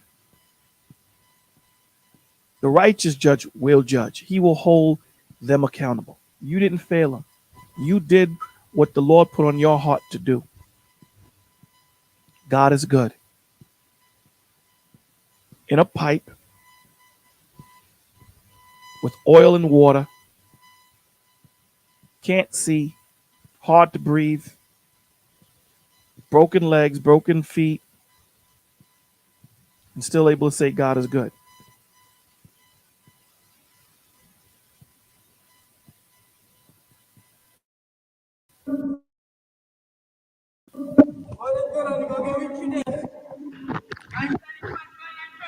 You want to add anything to that, Big Ant, before we move on? No, I'm fine. We're good. You covered that one 100%, bro. All right.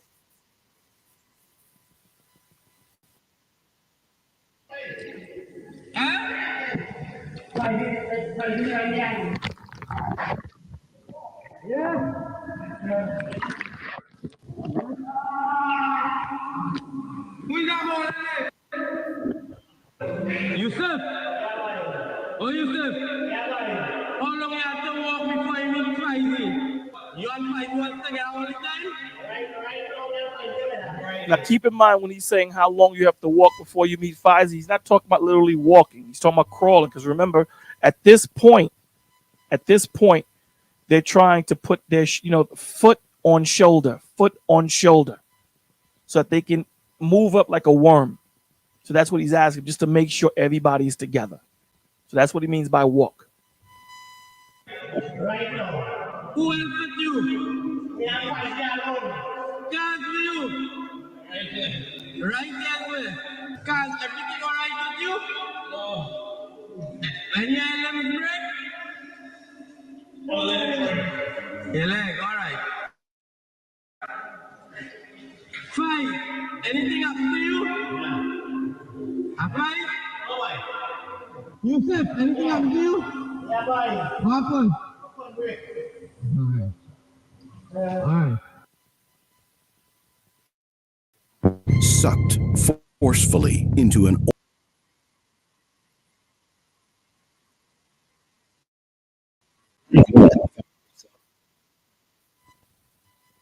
So, and so crazy. And Faisal, I believe that was the dude behind Chris that tried to go with him. There was nothing wrong with him. No. Because he asked, you're good? So that means they could have got him out because he wasn't that far behind Chris. Right. Yo, man. So the next time y'all say men ain't good for nothing, when you turn your fire on, you walk up your steps of that high rise or whatever, understood that most of it was built by men, if not all of it.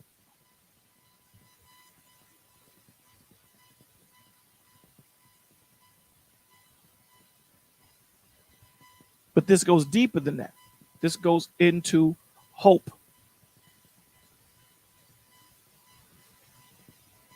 And love. He loved those men, man.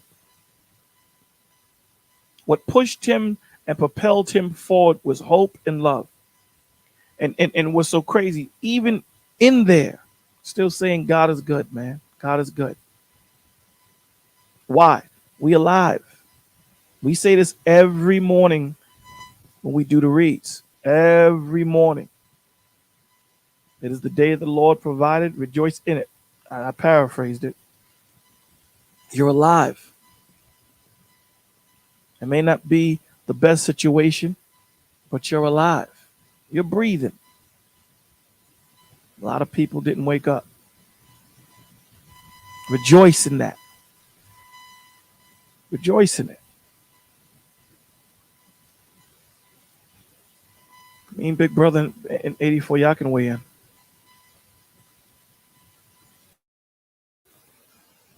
Go ahead, 84. You got it. I think what Bolo's saying is absolutely correct. Just being grateful that you're alive. That's a big thing. And also, I think people have to just stop.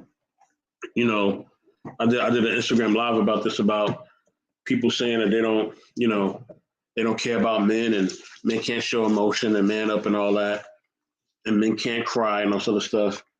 Like, what I mean? I think it's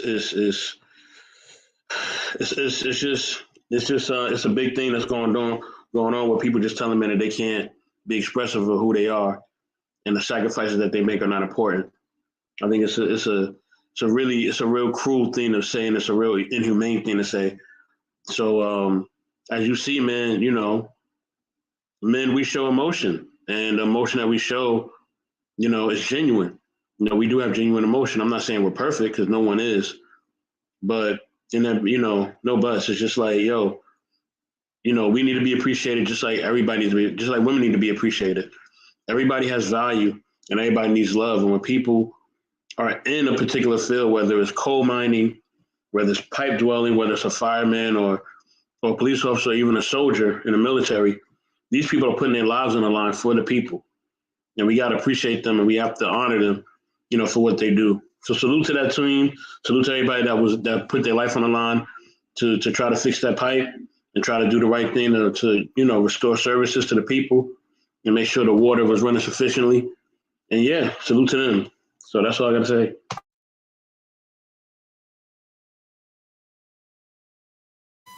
Yeah, I would second that. I really would. That's you just don't you just don't know, man. You just don't know. It took me a while to kind of realize that, and sometimes even nowadays I get kind of sucked into what's happening in my day to day. And when I get a moment and I sit back and just recognize not only what God has brought me through, people that He's put into my life, and also just that the phrase there, but for the grace of God go I. I mean, that's a really and truly, that's a powerful statement. And the reason why it's powerful is because you never know. You never know. Your ticket could be punched at any time. At any time, your ticket can be punched. And knowing that, it does give you a sense of gratitude. And times I'll be, moving from one place to the other or whatever, and, I'll have some music playing and windows down and just going from point A to point B, but just enjoying the moment, right? Nothing major happened. Nothing, fantastical was, I got some great epiphany or anything else outside of just gratitude. Gratitude. And so it's a hard, I hate that it took me so long to understand that concept. I really do. I hate it that it took so long to understand the concept. But now that I do understand the concept of it all, it makes me appreciate it even more. It really does. Big Ant, you be blasting off when you be driving? What you be listening to, Big Ant? It depends, man. Everything but Cookie Monster, death metal, and country. I got you.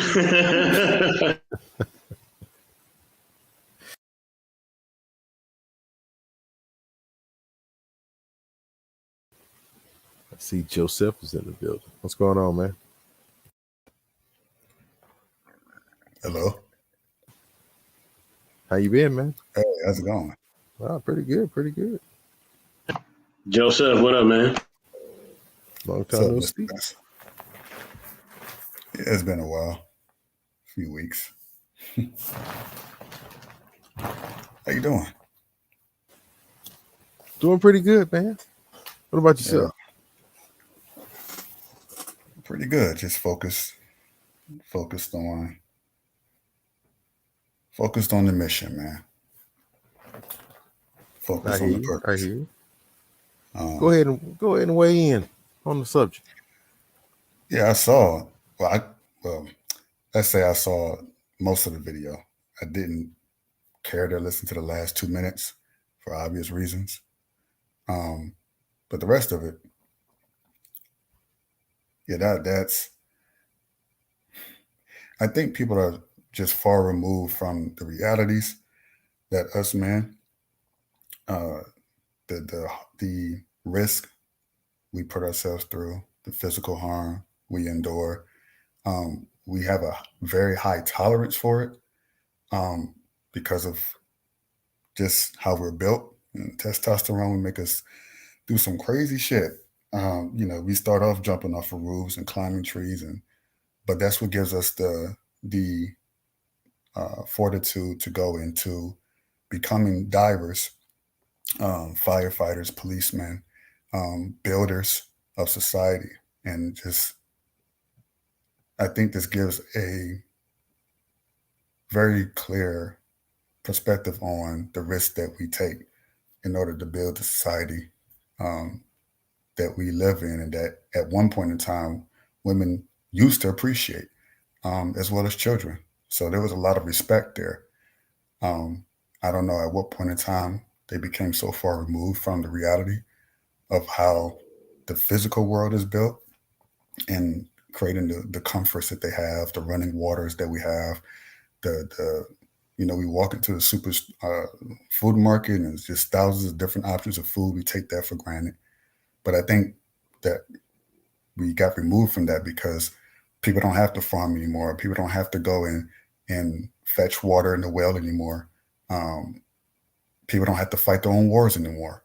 So they send out us men to go and do it out of sight, out of mind and you don't really appreciate it until something like this happens and it's right there in front of your face. And it's jarring, but this stuff happens often. This is just one incident in which it's publicized, but a lot of this stuff happens all the time. There are hundreds and thousands of deaths that happen across many of these dangerous fields that we take on, some of which I have participated in myself. Crazy things I did looking back, like, why did I do that? And you just don't think twice about it. And it's like, oh, I could have cut my hand off by using this chainsaw the wrong way or the way it kicked back. Damn, that almost took my head off. And you just keep going. Like, it's crazy things we do. But a lot of times, sometimes you don't make it out. In this situation, this is what happened. And lastly, as far as like the prospect of death and the imminency of it and unexpected nature of it, I haven't experienced what I experienced earlier this year. It's probably when you're faced in the prospect of something like that. For me personally, it was less about me leaving this earth, and being upset about it, and more so about me not having accomplished what I wanted to accomplish while I was here on this earth. So if someone is fortunate enough to have that moment where they realize, wow, I didn't really get to do everything I wanted to do, accomplish everything I wanted to accomplish while I was here. Whether that's starting a family, raising a child, traveling the world, or doing what I'm going to be doing in the very near future. It's these things that come to mind very quickly. Like, damn, I felt like I didn't really fulfill my potential and my purpose while I was here. So I think some people have the perspective of, I'm grateful to be alive. I'm grateful to be here. And I won't take it for granted. And then you have a different type of people who it's less about them being grateful, being alive, such as this man here who made it out, who was the only one who could have made it out. His reason for living and his purpose was not so he can survive, was that so he can get out and save his friends, which is why he harbors so much guilt that he can't take on, because he did exactly what he said he was going to do. But outside of him making it out and telling the people responsible for saving those other men, there was nothing else he could have done. It was out of his hands. But because of the promise he made to them and his reason for living to survive and get out, he felt like that it was in vain, even though he survived.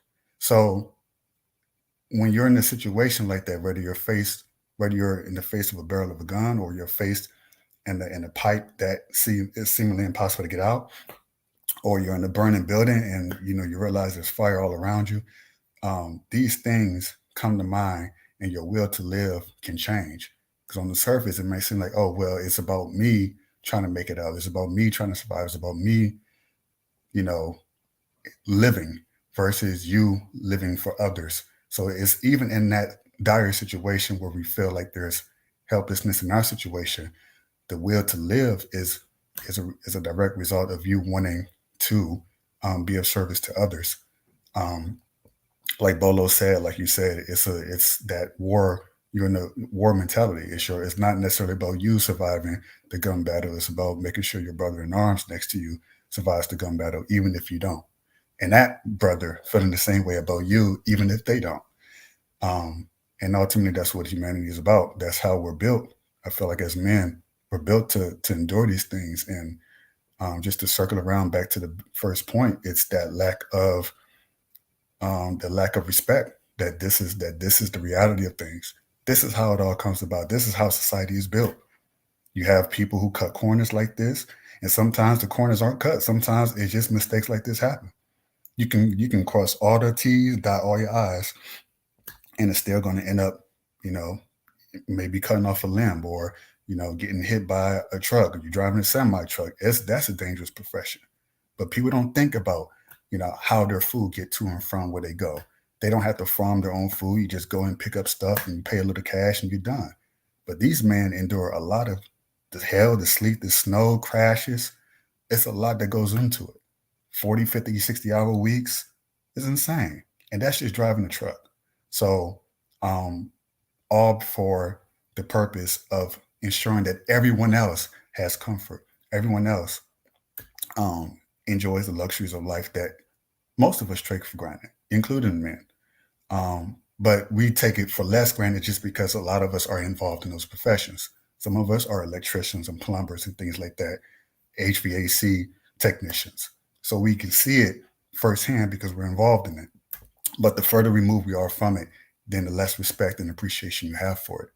And it's just unfortunate that something like this has to happen for people to get just a bird's eye view of the reality of the situation. So, that's all I want to say about that. It's an interesting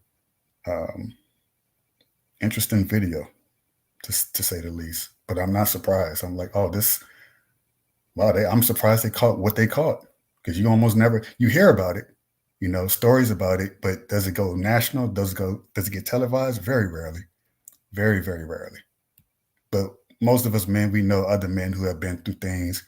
Oh, I had my finger cut off, or, oh, dang, yeah, my elbow got blown off, or, yeah, I almost lost the limb, I almost lost the ear. And, you see these, we get maimed for the things we do, for society to run that it does. So that's all I want to say about that. And Joseph, I think the things that happen, the way you say it, happen because, and I'm guilty of this too, we don't live in reality, man. We're desensitized. Even me, I'm desensitized. Just go to the store, you buy whatever you want. You don't like your phones, you can get rid of them. You want one phone, you get one phone. You want two phones, you get two phones. Like, we don't live in reality, man. We don't. Like I said, even me. You know what I mean? When one of my appliances don't work, or, working right, that gives us the technology that we love, I get frustrated automatically.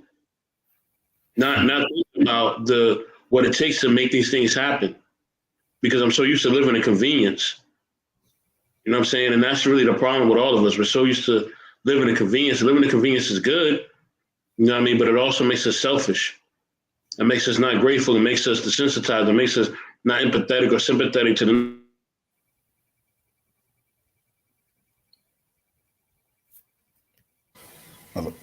Yeah, we lost you. Well, we got OG Patrice up here. OG, how you doing?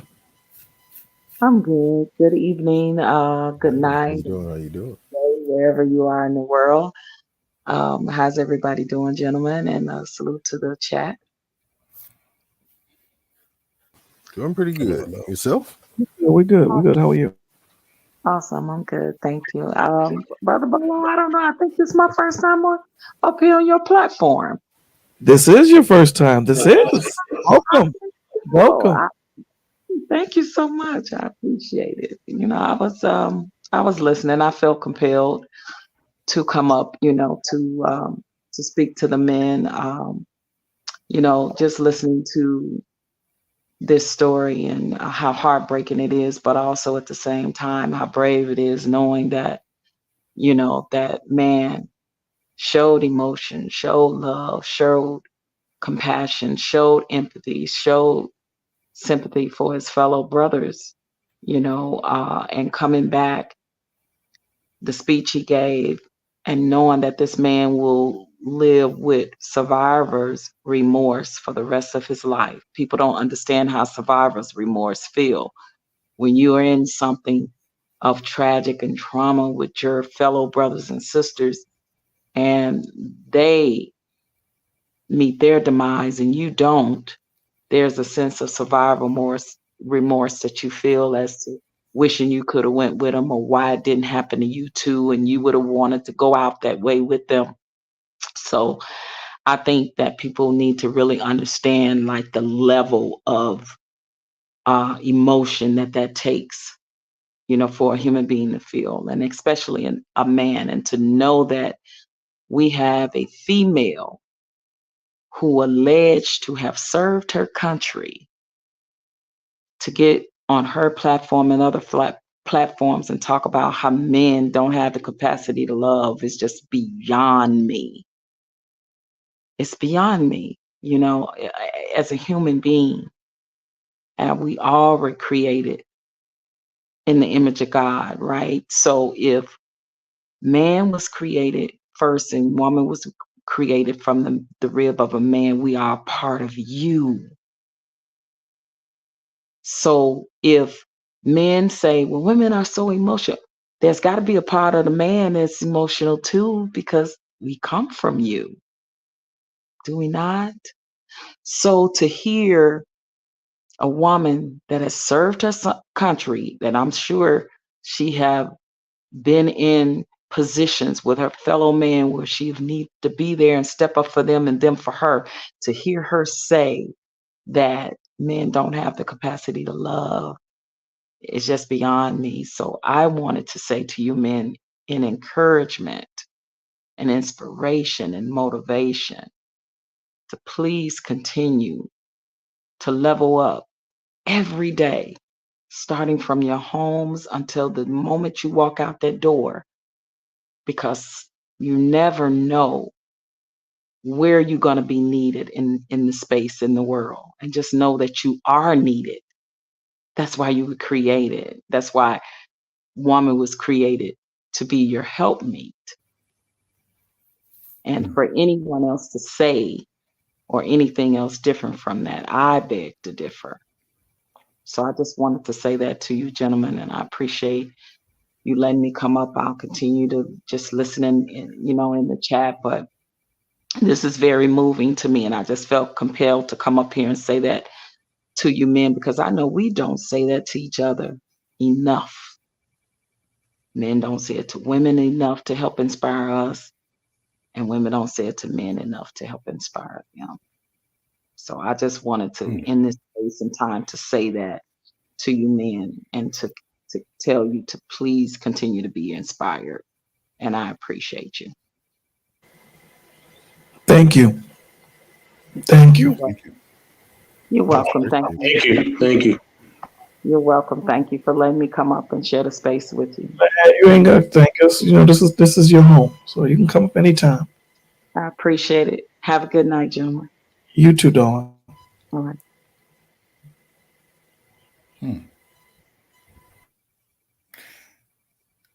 I wish what she said was more prevalent.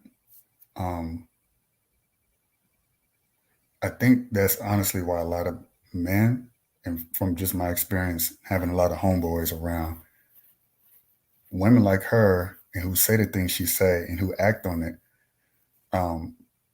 the things a man can go through, it can take whatever sensibilities to love you may have and make you very cold, very dark,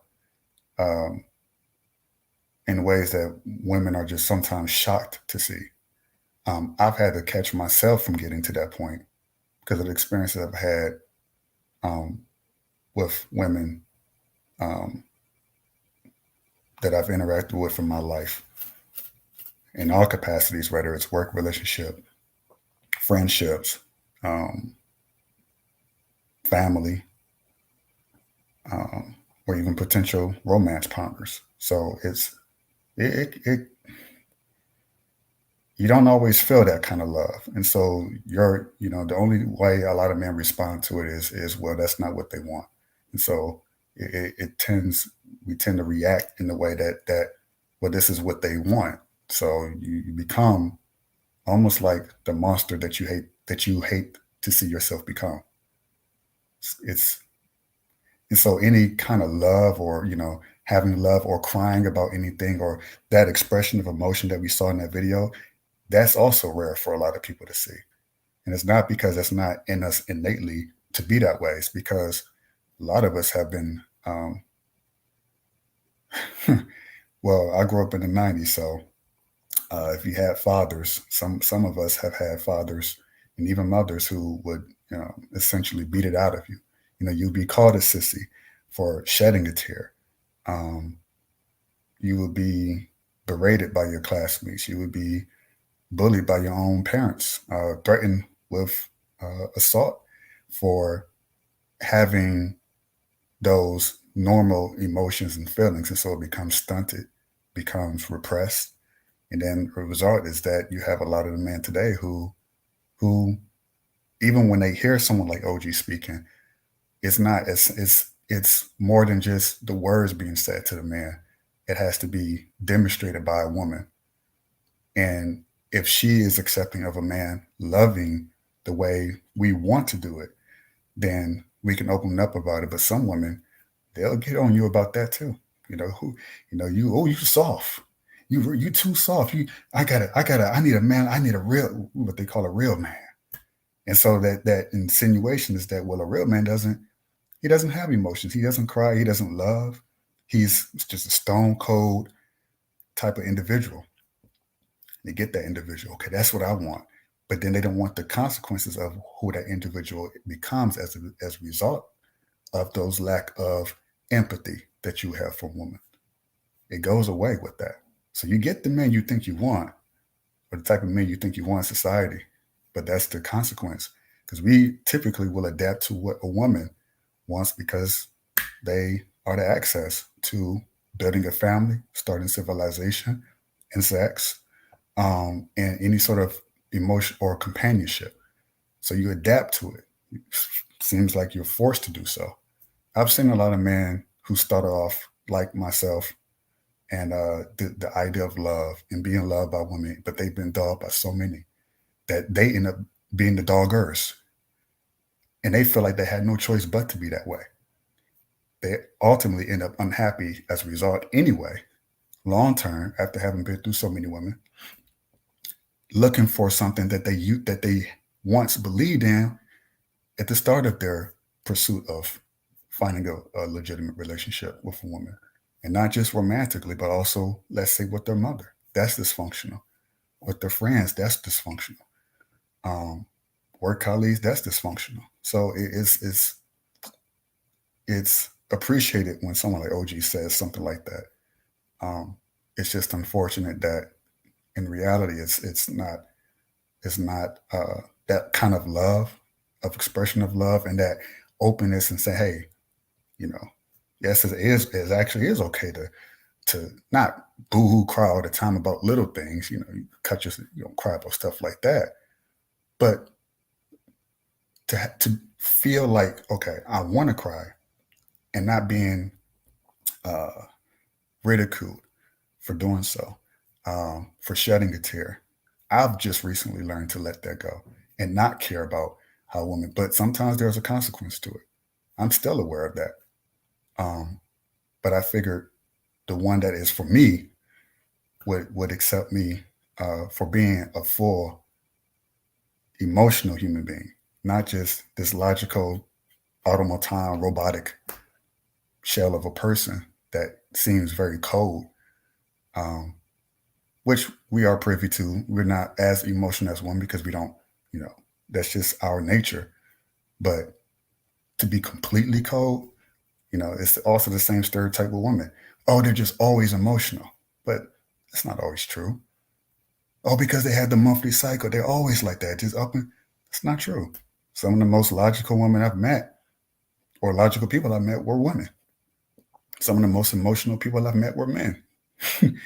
So I think the stereotypes that we have of each other hinders each other, both male and female. And really, that's all I want to say about that. And then you said a mouthful, bro. Can y'all hear me? Yeah. Okay. I mean, that's true, man. Like, but the one thing I want to say to just you and to other brothers, and even to myself, is that when these women act like that, man, they're not worth it. They're not worth it. You know what I mean? They are not worth it. You know what I mean? If they haven't earned the value of a woman, don't look at them as a woman. Just look at them as who they're acting as, and keep them in that category and keep it moving. You know what I'm saying? So that's what we got to do. That's what we as men have to do. That's what we have as a society have to do. When people show us who they are as a character, hey, you got to accept them. You know what I mean? So that doesn't take away from the women who are actually great in quality and actually really value people and value men and value other people around them. You know what I'm saying? And, and it's a shame that those women have to suffer because of those few other ones who don't value anybody. They only care about money or only care about, getting what they can get from a man. So, yeah, I just want to tell you and other brothers, man, that those women are not worth it. They're not worth you, not being who you are destined to be and letting God's light shine in your life and shine to other people. You know what I'm saying? Because when you dim your light based on what others have done to you, you're only robbing yourself. That's true. The crazy part is that it's not so much that the man treats women who are good the way that the women before him who treat him badly to other women. Is that he attracts the women that treated him. It's like that's his blueprint of how a woman is. So he can't help but be around those type of women. So he'll be around those type of women who may have abused him, traumatized him in some way emotionally. It's like an eternal thing. Because when we love a woman, we don't love men the same way. If you're a straight male, you have a level of trust to a woman where you're giving her almost like your internal world. And a woman is given a man's outer world. So he's doing the protector and provider thing. But on the flip side, it's the woman's responsibility to look after and nurture his heart, his soul like a garden. But when that's abused, that man then becomes adjusted to what that type of woman is. And so he can only typically find those type of women. So he's like trapped in this cycle, this loop. And it's very difficult to get out of that loop. So especially if your first experience or two or three with a woman is that type of woman, typically starts with the mother or whoever their mother figure was growing up. And then it becomes the first girlfriend. Oh, wow. I didn't expect that. She's just like my mom. And then just keeps going and going. Keeps going. It's like a loop. Breaking that loop, very, very difficult. So it's easy to say, don't let that affect you. But in doing that, in a way, that's the coldness I'm talking about. You have to develop a hardness in order to not let it affect you. But that hardness and sort of like putting up that shield, like a RoboCop, it makes it harder for the type of woman that you do want to positively affect you, to enter and penetrate that armor that you had to build up in order to stop. So then it's like it defeats the purpose of having the armor in the first place. You're thinking, I got to build this armor to protect myself from the woman I just got done dealing with. But in doing that, you block yourself from being loved and accepted by the woman that you want to be with. So then you end up getting stuck going back to the woman that you're trying to avoid. So it's that circular loop, that cycle. So it's difficult to have gone through that experience and decide, I want to build up this armor. I want to put up this wall. I'm choosing not to do it. And go through so many different experiences until you find that one where you feel like you can be open and honest and somewhat vulnerable with a woman who will love you and respect you as a man, not just for what you can do for her, but for you as a human being. Like, you are an emotional person. You also have a heart and a soul, like she does. But because she's been trained to believe that men are a certain way, the stereotype, he's always hard, he's always strong, he's always this. It leaves very little room for you to be the man, full expression of a man that you want to be. So I don't know if it's a societal thing. It appears to be, but that's kind of the way it is. At least that's the way I see it. I've been fortunate enough to avoid it, but I have definitely put up those walls, that armor, and then realize, oh, this is giving me the same result I got before. I'm trying to avoid these type of women, but so I have to let go of the guard down again and make myself vulnerable to the possibility that I could still be hurt or have my internal world shattered in a way. And I have to be open to that possibly happening for me to get to the type of woman that won't allow that I can trust that won't happen. And a lot of men just don't get to that point. And I don't blame them for it, because that is as painful as a man physically harming a woman. It's when a woman emotionally harms a man. That's a type of punch that some women are aware of that. Some of them don't. They just do it. It's kind of like we don't know our strength sometimes. So we'll grab a woman playfully and she, leave a bruise on her, but we don't understand how strong we are. Similarly with a woman, they can say something, do something that can bruise us. And they don't understand how powerful that is on our very souls and our heart. So that's it. Felt like I kind of went on a bit of a tangent, but no, bro, I'm following you. I'm following you, bro.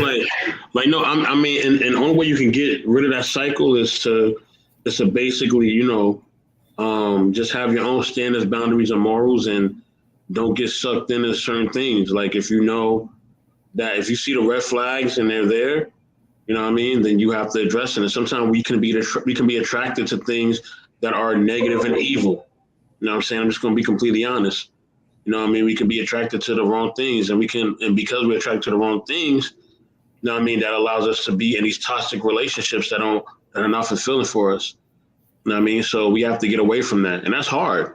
That's hard, because if you like the way a certain woman looks, or you like the way she smells, or whatever, man, that can really draw you in. But then you have to ask yourself, what benefit is she bringing me? What is she bringing into my life? Is she bringing me closer to God, or to something that's good, or something that's positive, or is she taking away from it? It's either one or the other.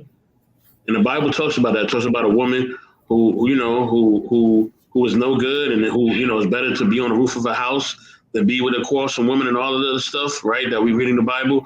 So we see that, but then we also see the Proverbs 31 woman, right, and the character that she has, and how the man is so, he's just blessed by her being in his life, and how she works and labors to make sure that man and the family is taken care of just as much as he works and labors to make sure that she's taken care of. You know what I'm saying? And they work hand in hand.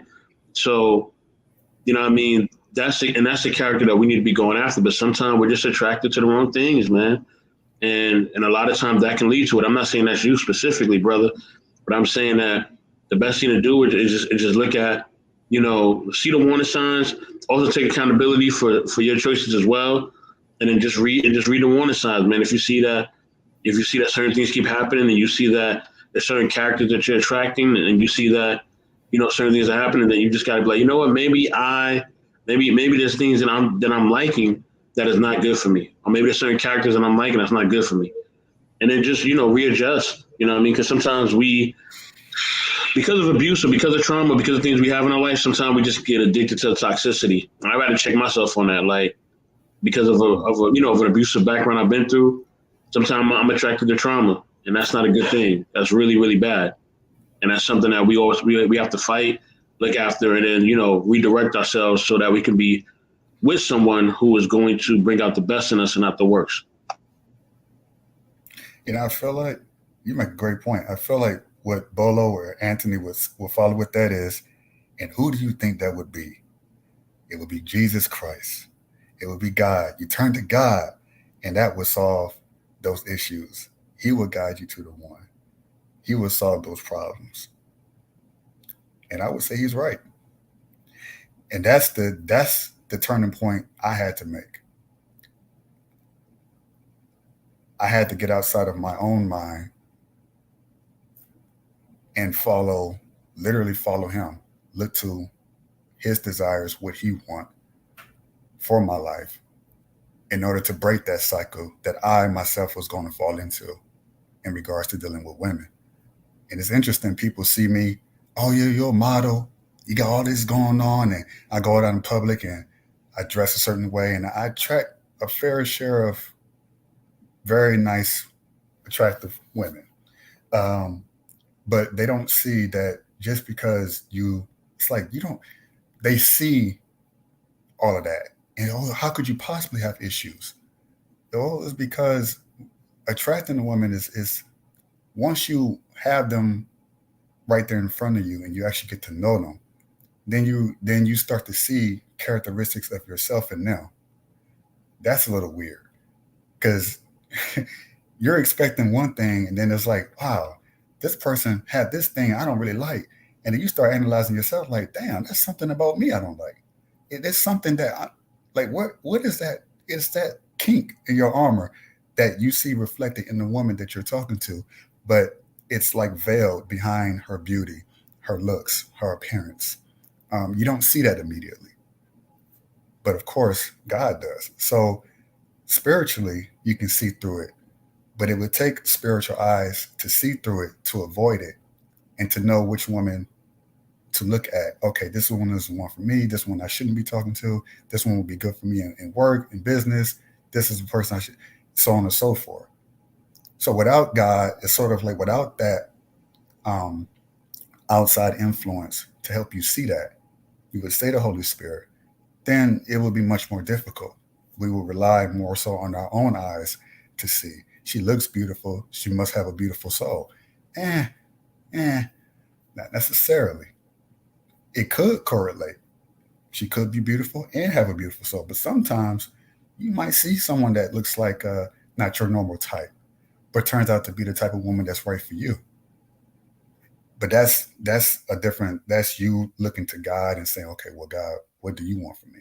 What do you see for me as going forward in relation to dealing with women and being treated with respect, being treated as a human being and not just a worker bee, not just a guy who goes into the sewer pipes to do diving work and then be lost and forgotten. Oh, it's just business as usual. So how can you find someone like that? Well, then you could take it upon yourself and do that work on your own. You might go through a few women. You might get lucky and find one. Or you can just simply rely on God to give you that perspective, to help you see through people that you couldn't see on your own without God's influence, without his spirit to lead you. And it would make the process a lot easier. But to do that requires a level of humility, I've learned, in order to see that. Because even as men, we can be more prideful. Oh, I can figure this out on my own. Or I can find what I'm looking for on my own. Whether it's your purpose, it's a woman, it's career path, whatever it is, as men we pursue. I can do this on my own. And it's that constant battle of doing that. Consequences, of course, is what I just described earlier. And that's what a lot of men deal with. Even I still myself deal with it. And I still fight against it. I'm aware of it and I fight against that. I say, oh, whoa, that's my pride coming in. That's the arrogance coming in. Let me get this under control. Okay, God, what's the next step? Okay, cool. But sometimes I overstep. Oh, I'm on a roll. I got this. He helped me get someplace. Oh, I can take it from here. Oh, damn, how did I end up with this woman? Damn, how did I end up losing all this money? Dang, how did I end up staring down the barrel of a gun? So.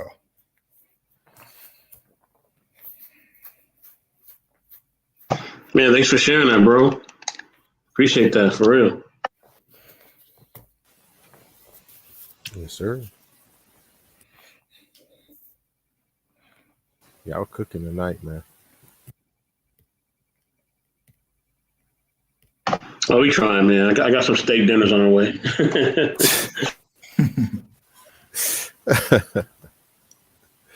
Oh my goodness.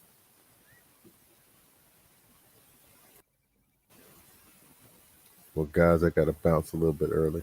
I have an early morning to go through. So, you guys take it light. All right, big brother. I will catch y'all on the flip side. I'm going to holler at you, Aunt, tomorrow. Okay, sounds good, man. All right, baby. All right, buddy. All right, you too, guys. Yeah. We ain't going to be up that long. You know what I'm saying? So,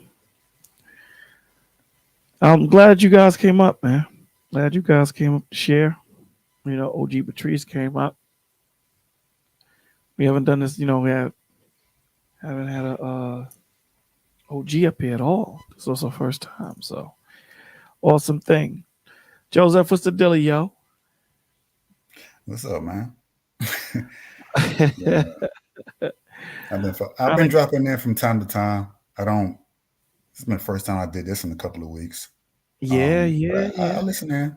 I have it on the background. I just be listening. You get on real late now. You used to be on a lot earlier. Yeah, 12 o'clock. yeah. Because by the time, brother, I'll be out of it, dog. I'll be out of it.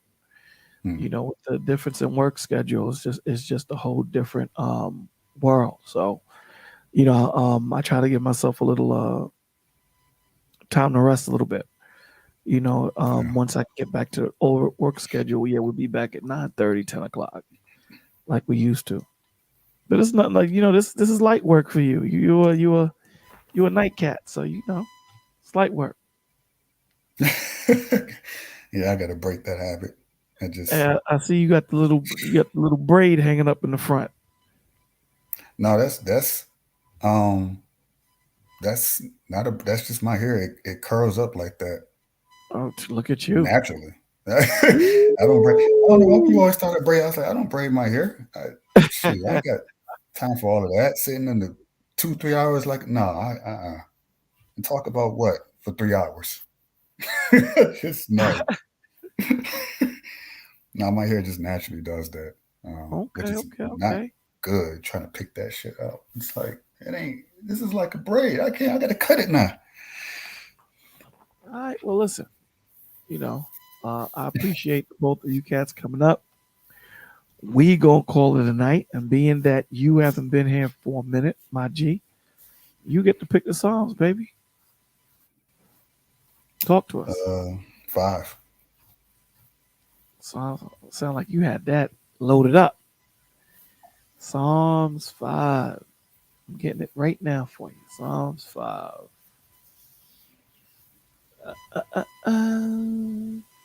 Okay. That's a good Psalms. Psalms for guidance. All right. So here we go. Give ear to my words, O Lord. Consider my meditation. Give heed to the voice of my cry, my King and my God. For to you I will pray. My voice you shall hear in the morning, O Lord. In the morning I will direct it to you, and I will look up. For you are not a God who takes pleasure in wickedness, nor shall evil dwell with you. The boastful shall not stand in your sight. You hate all workers of iniquity. You shall destroy those who speak falsehood. The Lord abhors the bloodthirsty and deceitful men. But as for me, I will come into your house in the multitude of your mercy. In fear of you, I will worship toward your holy temple. Lead me, O Lord, in your righteousness because of my enemies. Make your way straight before my face, for there is no faithfulness in their mouth. Their inward parts is destruction. Their throat is an open tomb. They flatter with their tongue. Pronounce them guilty, O God. Let them fall by their own counsels. Cast them out in the multitude of their transgression, for they have rebelled against you. Let all those who rejoice, who put their trust in you, let them ever shout for joy because you defend them. Let those also who love your name be joyful in you. For you, O Lord, will bless in righteousness with favor. You will surround him as with a shield. Amen. Father God, thank you for allowing us to come together to praise your name. Thank you for allowing these testimonies to happen tonight.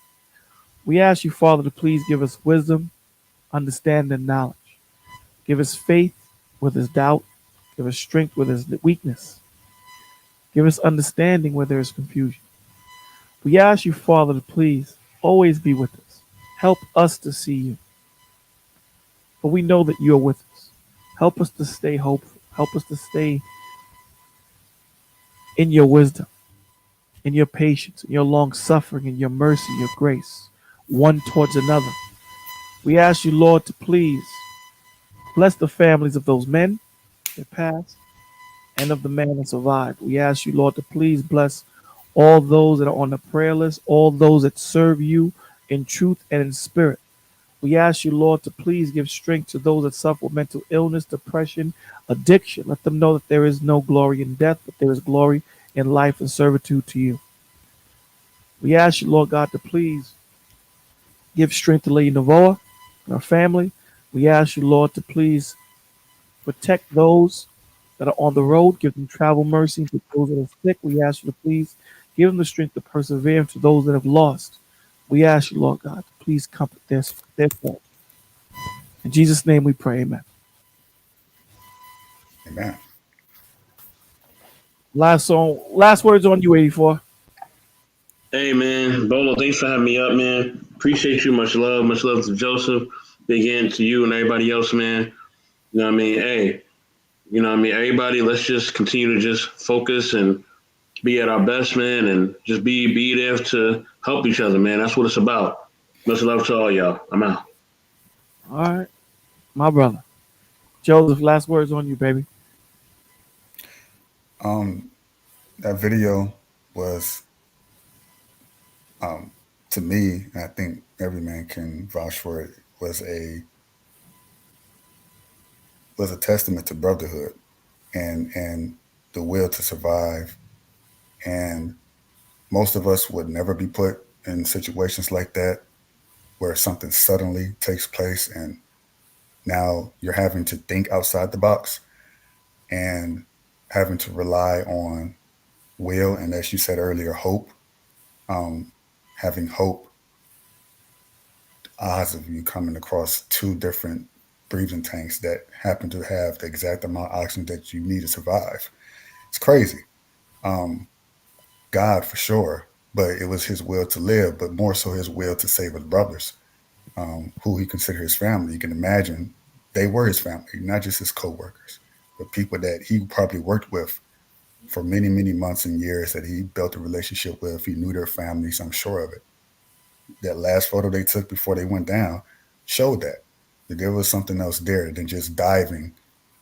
They were there together. So that lesson to me, it I didn't expect to see it. Came in the middle of watching it, and I was like, wow, this is something that we all need to see, and we all need to appreciate. not only our lives, but the lives of those around us that we love and care about. Because just like that, you could be the one out of only a couple of people in any situation to survive. And then how do you react to that? How do you respond to that? How do you live your life after the fact? And in what way will you use yourself as a testimony to reach other people, to help you, or to help other people in the same situation? But the thing is, a lot of us, because we're not in that situation, and we probably never will be, can't relate. But then we look to these people as examples of what that looks like. Even to Christ, he did it. He did it, and as the example of what we should look and aspire to be like, to be Christ-like. But because a lot of us have never been through situations like that, have never been whipped, have never been threatened to have going across, have never been berated, spit at, we can only observe and imagine what that would be like. But then when it comes down to it, how will we react? How will we behave? Will we only think about ourselves selfishly? Will we, or will we selflessly look to help those around us to save their lives and give them hope as well? So that was a good video, a good topic, and I appreciate you sharing that with all of us. Well, listen, everything you said was 100% on. The only thing I would add is I'd like to thank, Big Brother number 1 for coming up. I'd like to thank OG Patrice for coming up. Thank you for blessing us. 84 for coming up, yourself. And the village. Thank you guys for being here. Thank you for making this night, kind of reminiscent of what we used to do in the past. We gotta get back to what we do good best. You know what I'm saying? But you said 100%. So we're gonna end on what you just said. Lord willing, we might be doing something on Sunday. I don't know yet, but we'll figure it out. And hang back, man, as we end it. Guys, have a blessed night. Love you all. Lord willing, we might have something Sunday, but definitely on Monday. Have a blessed night, guys. Love you all.